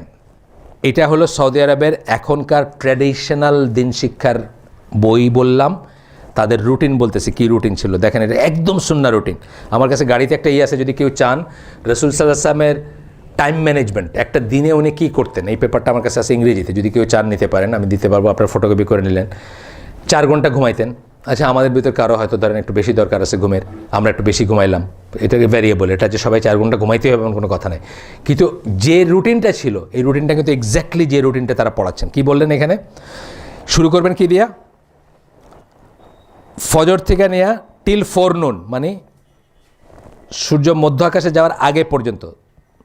আমাদের এখানে একজন ভাই আছে, ওনার এটা রুটিন আমি জানি, ওনার রুটিনটা খুব সুন্নাহ, আমি অনেক সময় অ্যাপ্রিসিয়েট করি। সামনে বললাম না, ওনার হয়তো ভিতরে যদি একটু চলে আসে, তাহাজ্জুদ বা ফজরে উঠে আর ঘুমাবেন না ঘুমায় কী করবেন, ফোরনুন ধরেন 11টা পর্যন্ত আপনি কাজ করে গেলেন। কি করলেন আপনি পড়াশোনা করলেন 11টা পর্যন্ত, seeking knowledge, gathering knowledge. Then after that would be time for nap just before জোহর। তাহলে তারপরে কী করলেন, খাইলেন আপনি 11টার দিকে, আপনি খাইলেন, খায়া আপনি ছোট্ট একটা ঘুম দিলেন। কী করবেন, ঘুম দিয়ে উঠে জোহরের নামাজে যাবেন, এমনভাবে ঘুমটা দিলেন। এইটা ছিল সুন্নাহ। আজকে আপনি বলবেন যে আমরা তো এগুলো করতে পারি না, আমাদের অফিস আদালত স্কুল কলেজ সব তো কাফেরের সিস্টেমে চলতেছে, ঠিক আছে, কিন্তু যিনি একটা ইসের এমডি, যার নিজের একটা আসে না, এখানে আপনারা আসে না, কারণ নিজের ব্যবসা প্রতিষ্ঠান, আমার দোকান কুদরতুল্লাহ মার্কেটে ইসিএস লাইব্রেরি, কেউ কি আমার না করতে পারবে আমি 11টা বন্ধ করলে? না, কেউ না করতে পারবে না। আমি যদি তাহাজ্জুদে উঠা কন্টিনিউয়াসলি কাজ করলাম, আমার এমপ্লয়িরে বললাম সবাই এখানে আসবেন সকাল, ধরেন ফজর এখন আমাদের দেশে এখানে সিলেটে তো ঢাকার চেয়েও দেরিতে, ঢাকাতে এখন হচ্ছে 50, সিলেটে দেখি 6টা, আমার গ্রামে হলো 6টা এখন ফজরের জামাত, মানে অলমোস্ট সূর্য উঠে যায় বলতে গেলে। যাই হোক, তাহাজ্জুদ থেকে শুরু করলেন, উঠলেন, ফজর পড়লেন, আপনি আপনার এমপ্লয়িরে বললেন যে আমার এখানে ওই নাস্তা করে তোমার 7টায় চলে আসবে, 7টায় দোকান খুলে দেবো, 7টায় দোকান খুলবে, 11টা বন্ধ করে দিব, 11টা বন্ধ করে বাড়ি গিয়ে খায়া ঘুমায়া তারপরে জোহরের নামাজের 1টার সময় যাইবা। করতে পারি না আমি? করতে পারি তো, এটা সুন্নাহ, এটা সুন্নাহ। এবং এটা যে কত বরকত আপনি একবার কইরে দেখবেন, আপনি বুঝবেন। কারণ আপনি যে পাওয়ার ন্যাপটা নিলেন, দুপুরে যে ঘুমটা দিবেন, ঘুমের পরে আপনি একদম ফ্রেশ একটা মানুষ, আপনি একদম একদম রেডি ফর মানে জাম্প স্টার্ট যেটা বলি, মানে আবার অ্যাজ ইফ আপনি একটা নতুন দিন শুরু করতেছেন, এতটুকু আপনার এনার্জি থাকবে। আমরা সবাই পারবো না, যারা অফিসে আদালতে আসি, এই সিস্টেমের অফিস 9টায় শুরু হয়। এটা আমি একটা বইতে লিখছিলাম যে আমাদের সিস্টেমটাই হচ্ছে আপনাকে নামাজ থেকে বিরত রাখবে, ইবাদত থেকে বিরত রাখবে। কারণ আপনি ধরেন গরমের দিনে, শীতের দিনের কথা বলি, গরমের দিনে আপনি 5টায় জামাত ফজরের, আপনার অফিস হলো 9টায়, আপনি কী করবেন? 6, 7, 8, 9, 4 ঘন্টা কী করবেন আপনি? এইটা আপনাকে ইনসাইট করবে যে থাক, ঘুম থেকে উঠে নামাজ পড়বো 8টার সময়। বহু মানুষ আছে ঘুম থেকে উঠে নামাজ পড়ে, 4 ঘন্টা বসে কী করবে এটা ভাইবা পায় না। এইখানে যদি আমার অফিস আদালত 5টায় যখন ফজর হচ্ছে, আমার অফিস যদি 6টা থেকে শুরু হতো, দেখতেন বহু মানুষ ফজর নামাজ পড়তো। এই জন্য এই গভর্নমেন্টের প্রথম টার্মে তারা যে ঘড়িটাই করছিল, আমি কিন্তু এক বাক্যে এটা সাপোর্ট করছি, কারণ এটা নিয়ে আমি লেখালেখি করছি। সিঙ্গাপুরে এই জিনিসটা করে তারা। সিঙ্গাপুরে দেখবেন সকালটা শুরু হয় যেমন মানে সূর্যোদয়ের সময়টা, এটা আপনার উপর, আপনার ঘড়ি কী বলবেন, ঘড়ি তো আপনার হাতে। সিঙ্গাপুরে সূর্যোদয়টা হয় 7টার ঠিক আগে আগে। তো একজন মানুষ ফজরের নামাজ পড়ে স্ট্রেট অফিসে চলে যেতেছে, 8টা 9টা থেকে অফিস, বুঝছেন না? ইসলাম পালন করাটা অনেক সহজ হয়। আর আমাদের দেশে সবসময় কঠিন আর কি, সব দিক দিয়ে কঠিন। দুপুরে আপনার ছাড়লো এমন একটা সময়, আপনি লাঞ্চ করবেন না নামাজ পড়বেন, নামাজ পড়লে লাঞ্চ হবে না, লাঞ্চ করলে নামাজ হবে না, এরকম করে ছাড়বে আপনার। কিন্তু আমি যে সিস্টেমে বললাম, আমি দেখছি যেমন ইথিওপিয়াতে এই সিস্টেমটা চলে, সৌদি আরবে কোনো জায়গায় চলে। আপনারা কিন্তু করতে পারেন, যিনি সেলফ এমপ্লয়েড, যার একটা কোম্পানি আছে, আপনার কোম্পানিতে আপনি করলে, আমি জানি আমাদের এখানে কোম্পানির এই যে আলিম ইন্ডাস্ট্রি আসছেন নাকি, আসেন নাই বোধহয়, উনি যেমন আসেন, ওনার আন্ডারে ধরেন 10, 5, 20টা 50টা লোক আছে যারা খাটে, উনি ওটার এমডি, উনি চাইলেই করতে পারেন যে আমার এখানে ফজরের নামাজের পরে আসবা সবাই, 7টার থেকে অফিস শুরু হবে, 11টার সময় ছুটি, সবাইকে খাইবা, খাই একটা ঘুম দিবা, ঘুম দিয়ে জোহরের নামাজে যাবা, জোহরের নামাজ থেকে এসে আবার ফ্রেশ অফিস করবো, পারে না? করতে পারে। তো এইটা উনি বলতেছেন যে এইভাবে করবে। Lesson should be held after the 5 daily prayers. আর ট্র্যাডিশনাল লেসেন্স কখন হবে, কখন শিক্ষা হবে?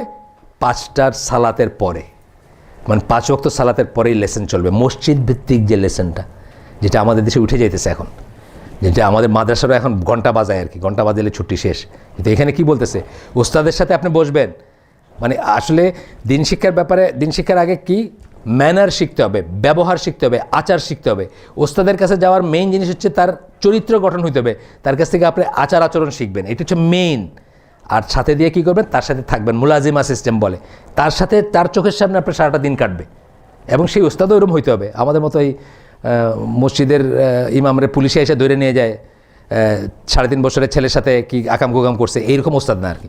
ওস্তাদও এরকম হইতে হবে, শিক্ষার্থীও এরকম হইতে হবে। যাই হোক, তারপরে বলতেছেন সিকার্স অফ নলেজ অ্যান্ড মানে শায়েক যারা, তাদের কথা বলতেছেন, শুড বি ইমেন্সলি ওয়েল ম্যানার্ড, অত্যন্ত সদাচারী হইতে হবে। আমরা একটা স্কুল চালাই, ছোট্ট স্কুল ঢাকায়, সব টিচাররা তাদের সব বাচ্চাকে আপনি বলে সম্বোধন করেন, একদম নার্সারির বাচ্চাকে আপনি বলে সম্বোধন করা হয়। হ্যাঁ যাবি রিক্সাওয়ালা, এটা বলবে না সে কোনোদিন। সে ছোটোবেলার থেকেই শিখতেছে, তারও সম্মান আছে, তাকেও সম্মান করতে হবে। আমাদের স্কুলের সবচেয়ে 1 নম্বর ব্যক্তিত্ব যিনি, উনিও ওই বাচ্চাটাকে আপনি বলে সম্বোধন করেন, আর সে তো করেই। উনি সালাম দিয়ে ঢুকেন, সে ওয়ালাইকুম সালাম বলে, ম্যানার শিখতেছে। কিন্তু সে এইভাবে ম্যানার শিখবে তারা, এবং তারা ওয়েল ম্যানার্ড হবে, শায়েকও হবে, মানে শিক্ষার্থীরা হবে। Plentiful of mutual respect. আপনি যদি একটা ছেলেরা তুই তোকার করেন আর হ্যাঁ কান ধরে একটা করেন, তাহলে একটা সময় সে বেহায়া হয়ে যাবে। প্রথমত আপনাকে কোনো মানুষ আছে যার কান ধরলেন সে আপনাকে রেসপেক্ট করবে না, তার মনে একটা ক্ষোভ আসবে, একটা অপমান আসবে। এতগুলো বাচ্চার সামনে আমরা এটা কখনো করতে বাধ্য হই, খুব রেয়ার কেসে সেটা করবো আমরা, কিন্তু ইউজুয়ালি সে যে একটা পার্সন, তাকে সেইভাবে রেসপেক্ট করবো। সে যে মানুষ, একটা ইন্ডিভিজুয়াল, সে একটা আগামী দিনের একটা লিডার বা আগামী দিনের একজন শায়েক, এই হিসাবে তাকে ট্রিট করব। সেইভাবে তাকে আমি নিজেই তার সাথে ভালো ব্যবহার করব, তাকেও শেখাবো আমার সাথে ভালো ব্যবহার করতে। একদম 2-1টা যে ওয়াইল্ড আসে না তা না, আসছে কোনো ব্যাকগ্রাউন্ড থেকে আসছে, আমাদের আসছে আসিফের দাড়ি ধরে, আমাদের প্রিন্সিপাল দাড়ি ধরে টাইনে ছিঁড়ে ফেলতেছে, খুব রাফ ব্যাকগ্রাউন্ড থেকে আসছে, বাপ মা হয়তো ঝগড়া করে সারাদিন কথার কথা। আস্তে আস্তে over the period of time সে কিন্তু টেমড হয়ে গেছে। প্রথম দিন, সেকেন্ড দিন, আস্তে আস্তে কিন্তু সে ম্যানার শিখছে, সে আসসালামু আলাইকুম, ওয়ালাইকুম সালাম, জাযাকাল্লাহ খায়রান, মানে ইসলামিক আদবগুলো আস্তে আস্তে সে করে। যাই হোক, এরপরে হচ্ছে আপনাদের ডোজ বেশি হয়ে যেতেছে নাকি আমি একটু দেখতেছি, কারণ কারো কারো একটু ঘুম ঘুম লাগতেছে নাকি? মামা ঘুম লাগে না একটু? আচ্ছা, না আমি সরি, হইতে পারে। আমি তো সব স্পিকার তো আর মানুষকে জমায় রাখতে পারে না, বুঝছেন না? আব্দুর রহমান বয়াতি এখানে গান গাইলে দেখতেন সবার চোখটা বড় বড় হয়ে রয়েছে, কথার কথা। আব্দুর রহমান বয়াতি যেখানে গান মরে গেছে না লোক, যেখানে গান গায়, বুঝছেন না? এখনও যদি আপনার মমতাজ বা কাঙ্গালিনী সুফিয়ারের রাস্তায় দাঁড় করে দেন, মানুষের ঘুম কি? সারা রাইতে কোনো ঘুম নেই। কিন্তু আমার মতো একজন অযোগ্য স্পিকার যখন আপনাদেরকে শুষ্ক দিনের কথা বলতেছে, আপনাদের লাগতেই পারে ঘুম। এটা অযোগ্যতা আমার, আপনাদের না। এটা সমস্ত এই দায় দায়িত্ব আমার, আপনাদের না। রসায় বা সুন্দর করে বলতে না পারলে এটা লাগতেই পারে। তখন বলতেছেন যে প্যাম্পলেট থেকে .com থেকে, প্যাম্পলেট থেকে দিন যেন আমরা না শিখি। প্যাম্পলেট বুঝছেন না? একটা ওই ফ্লায়ার দেয় না, একটা চিকন চিকন প্যাম্পলেট দেয় না, একটা এত 1000 টাকা চ্যালেঞ্জ, কেউ যদি এটা করতে পারে দেয় না, রাস্তায় আপনার হাতে বিলি করে। এইটির থেকে দিন যেন আমরা না শিখি, ওই ইসের থেকে না শিখি। কিসের থেকে? নট রিলাইং জাস্ট আপন নিজের আন্ডারস্ট্যান্ডিংয়ের উপর যেন রিলাই না করি, নিজেই যা বুঝলাম এটার উপর যেন রিলাই না করি। কেন হবে? তাহলে কী হবে? এখানে কি বলতেছেন যে it is this two things that cause the seekers of knowledge to become lost and neither memorize and not understand the knowledge. কী বললেন? নিজের উপর করা, নিজের উপর করা, আর প্রিপ্রিপেয়ার্ড প্যাম্পলেট থেকে যেন দিন না শিখি। নিজের বুঝের উপরে ভরসা করা, যে আমি যা বুঝি সেটাই ঠিক। আর প্রিপ্রিপেয়ার্ড প্যাম্পলেট মানে এই যে বললো যে, ওই যে বললাম রাস্তায় আপনার দিল, দেখেন এটা মানে এটা পড়ে দেখেন বা এটাই করে দেয়, এইটা থেকে যেন আমরা না শিখি। এরপরে বলতেছেন যে হাদিসের, যেমন আপনি যদি একজন স্কলার কথা বলতেছেন যে আপনি যদি হাদিসের স্কলার হন তাহলে আপনি কী করবেন, কী থাকতে হবে? 5টা কোয়ালিটি বলতেছেন। গুড মাইন্ড মানে সুন্দর একটা মন। সুন্দর মন থাকার অনেক ব্যাকগ্রাউন্ড আছে, আগেই বলছি। পরিচ্ছন্ন থাকবেন, পাক থাকবেন, পবিত্র থাকবেন, গুনাহ করবেন না, তাহলে মন। গুনার জিনিস দেখবেন না, গুনার জিনিস শুনবেন না, গীবত করবেন না, তবে আপনার মাইন্ড সুন্দর থাকবে, ঠিক না? সুন্দর মন হইতে গেলে গুড মাইন্ড। পাইটি মানে কি? পরেশগারি, মুত্তাকি হওয়া। তারপরে কি? প্রিসিশন মানে কোনো একটা জিনিসকে আপনি একদম টু দ্য পয়েন্ট করতে চান। প্রিসিশনের আমি একটা উদাহরণ দিই আপনাকে। যেমন ধরেন একটা ছোট্ট উদাহরণ দিই। আপনি দেখবেন যে সমাজে অনেক মানুষ আছে, আপনি তারে বললেন এই কলটা ঠিক করতো, কল ঠিক করলো, চেঞ্জ করছে কলের থ্রেডের গোড়া দিয়ে এখন পানি টপ করে পড়ে। তবে এর কী হলো? তোর না কইলাম কল ঠিক করতে, কল ঠিক করছি কিন্তু থ্রেডটার গোড়া দিয়ে এখন পানি পড়তেছে। প্রিসিশন হয় নাই, তাই না? এটা একটা ফর্মুলা শিখাই দেয় আপনাদের। রাইট ফার্স্ট টাইম, প্রথমবারে আমি ঠিক করে করব কাজটা। যে কোনো কাজ করব, আমার সংকল্প থাকবে আমি প্রথমবারে ঠিক করে করব। আমার আইসা আবার পাঠাইলো, যা তো আবার থ্রেড স্টেপ নিয়ে আসলাম, তো আবার থ্রেড লাগাইলাম, বুঝছেন না? তারপর তোমার আরেক দিক দিয়ে বাইরে যেতেছে, এরকম যেন না হয়। প্রথমবারে আমি ঠিক করে করব, প্রিসাইজলি করব, সঠিকভাবে করব, সূক্ষ্মভাবে করব, সঠিকভাবে মানে টু দ্য পয়েন্ট করব। প্রফিসিয়েন্সি মানে আমার একটা দক্ষতা থাকতে হবে কাজের। আপনি দেখেন একটা যে লোক কোনোদিন স্প্যানার ধরে না, আপনি দিয়ে দেখেন একটা স্প্যানার, সে দেখবেন ওই রেঞ্জটা লাগাইতেই পারতেছে না নাটে, বুঝছেন না? যে জীবনে ধরে নেই, যে ধরছে দেখবেন তরতর করে লাগাইতেছে, 2টা নাট দিয়ে একটা লক করে লাগাইতেছে। উনি মাথা নাড়তেছেন, উনি জানেন এই জন্য মাথা নাড়তেছেন। আমিও মিস্ত্রি, এই জন্য আমি জানি যে এই ব্যাপারগুলো কী আর কি। তো যাই হোক, তারপরে বলতেছেন কি আরেকটা প্রফিসিয়েন্সি ইন দ্য ফিল্ড, এবং as well as being well known for his trustworthiness. কী হইতে হবে? ট্রাস্টওয়ার্দিনেস কি? আপনার বিশ্বাসযোগ্যতা থাকতে হবে। আপনার বিশ্বাসযোগ্যতা থাকতে হবে। কার? হাদিসের স্কলার কথা বলতেছে। আপনি মন গড়া একটা কথা যোগ করবেন না। আপনার সামান্য সন্দেহ যদি থাকে হাদিস, আপনি 1 মাসের জার্নি করে মিশরে যাবেন, একটা শব্দ ভেরিফাই করতে গিয়ে আল্লাহ রাসূল কি এই কথাটা বলছিলেন কি না? করছেন না সাহাবীরা?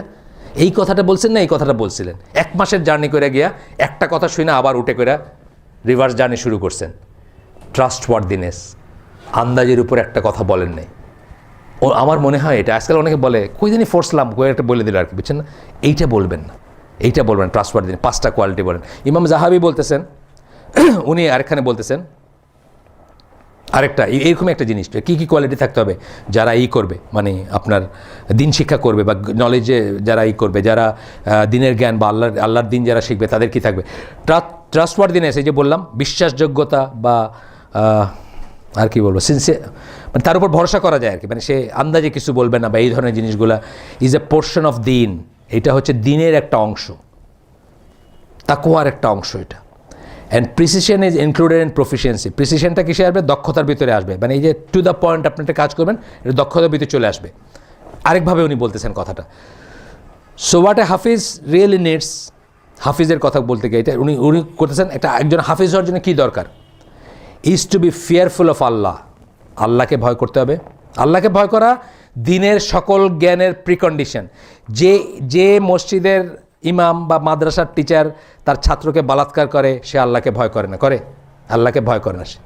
সে গোপনে এটা করতে পারে, কেউ দেখতেছে না মনে করে, তারপর পুলিশে তারা ধরে নিয়ে যায়। আসেন আমরা গল্প জানি না? সে আল্লাহকে ভয় করে না। আল্লাহকে ভয় করা হচ্ছে সকল জায়গায় জ্ঞান অর্জন করতে শুরু করার প্রিকন্ডিশন। তারপরে কি? Intelligent, grammatical, linguist, writers, modest, এবং লাস্টে বলছেন সালাফি। সালাফি বলাতে আপনার মনে করেন এটা দলের নাম, শাহ না। সালাফি বলার একটা কারণ আছে। এই মেথডগুলো আমরা কোত্থেকে পাবো? সালাফদের কাছ থেকে পাবো। এই যে বললাম যে এইভাবে শিক্ষা গ্রহণ করবো, এটা কারা বলে গেছে আমাদের? সালাফ কারা? প্রথম তিন জেনারেশন, যাদের কথা রাসূল সাল্লাল্লাহু আলাইহি ওয়াসাল্লাম বলছেন যে best is my generation, then is next, নিজের মুখে বলে গেছেন দিনের ব্যাপারে সবচেয়ে উত্তম হচ্ছে তার প্রজন্ম, তারপরে তার প্রজন্ম, তারপরে তার প্রজন্ম। তাদের থেকে আমরা শিখবো, তাদের থেকে আমরা নিব। এই গুণগুলো আমাদের ভিতরে থাকতে হবে যদি আমরা হাফেজ হইতে চাই। এখানে হাফেজের ব্যাপারে ইমাম যাহাবির একটা লেখার থেকে বলছেন। আচ্ছা, গেল। এরপরে বলতেছেন আমরা দিন শিখবো মাশায়েখ হচ্ছে শায়েখের প্লুরাল, মানুষের কাছ থেকে, টেপ রেকর্ডারের কাছ থেকে না, কম্পিউটারের কাছ থেকে না, .com থেকে না, ওয়েবসাইট থেকে না, মানুষের কাছ থেকে আমরা দিন শিখবো। শায়েখদের কাছে বসবো।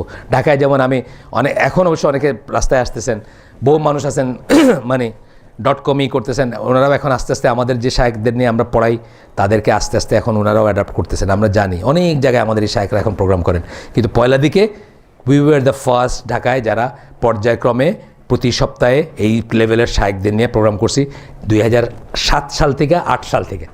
এখন অনেকে করতেছেন। আমি এই শায়েখদের আন্ডারে আমাদের আইসিডিতে শনিবারে হালাকা আমি হিসাব করছি 350 হালাকা আমি তাদের সাথে বসে শুনছি, তাদের মুখ থেকে শুনছি, এই কানে, মুখ থেকে কানে, বুঝছেন না? এইটা হচ্ছে ইসলামের দিন শিক্ষারই ওই নৈর্ব্যক্তিক শিক্ষাটা ইসলামে না। বলতেছেন dictation and acquisition from the teachers. Dictation উনি বলবেন, লিখে নোট করেন না? আপনারা অনেক সময় নোট করেন না? আমি টিচার না, সরি, আমি একটা বই থেকে আপনাদের পড়ে শুনেছি। আমি বলতেছি রিয়েল স্কলার যারা, তার কাছে যখন করবেন সবসময় নোট করবেন, লিখে রাখবেন।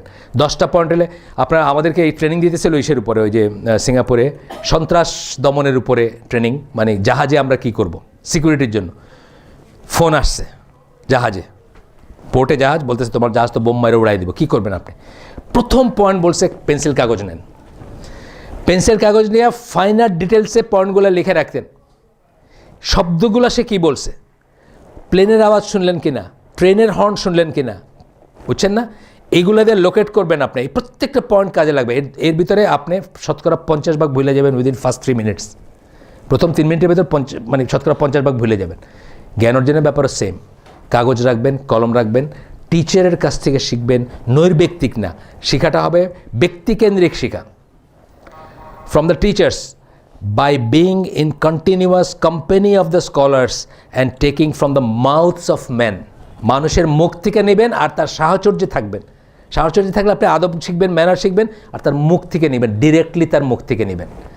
আচ্ছা, তারপরে কি বলতেছেন? And not from scrolls and depths of book. Scroll মানে এই যে লেখে না, যেগুলো এই যে খুলে না এরকম করে, ওই বা বইয়ের থেকে না। সুবহানাকা আল্লাহুম্মা বিহামদিকা আশহাদু আল্লা ইলাহা ইল্লা আনতা আস্তাগফিরুকা ওয়া আতুবু ইলাইক।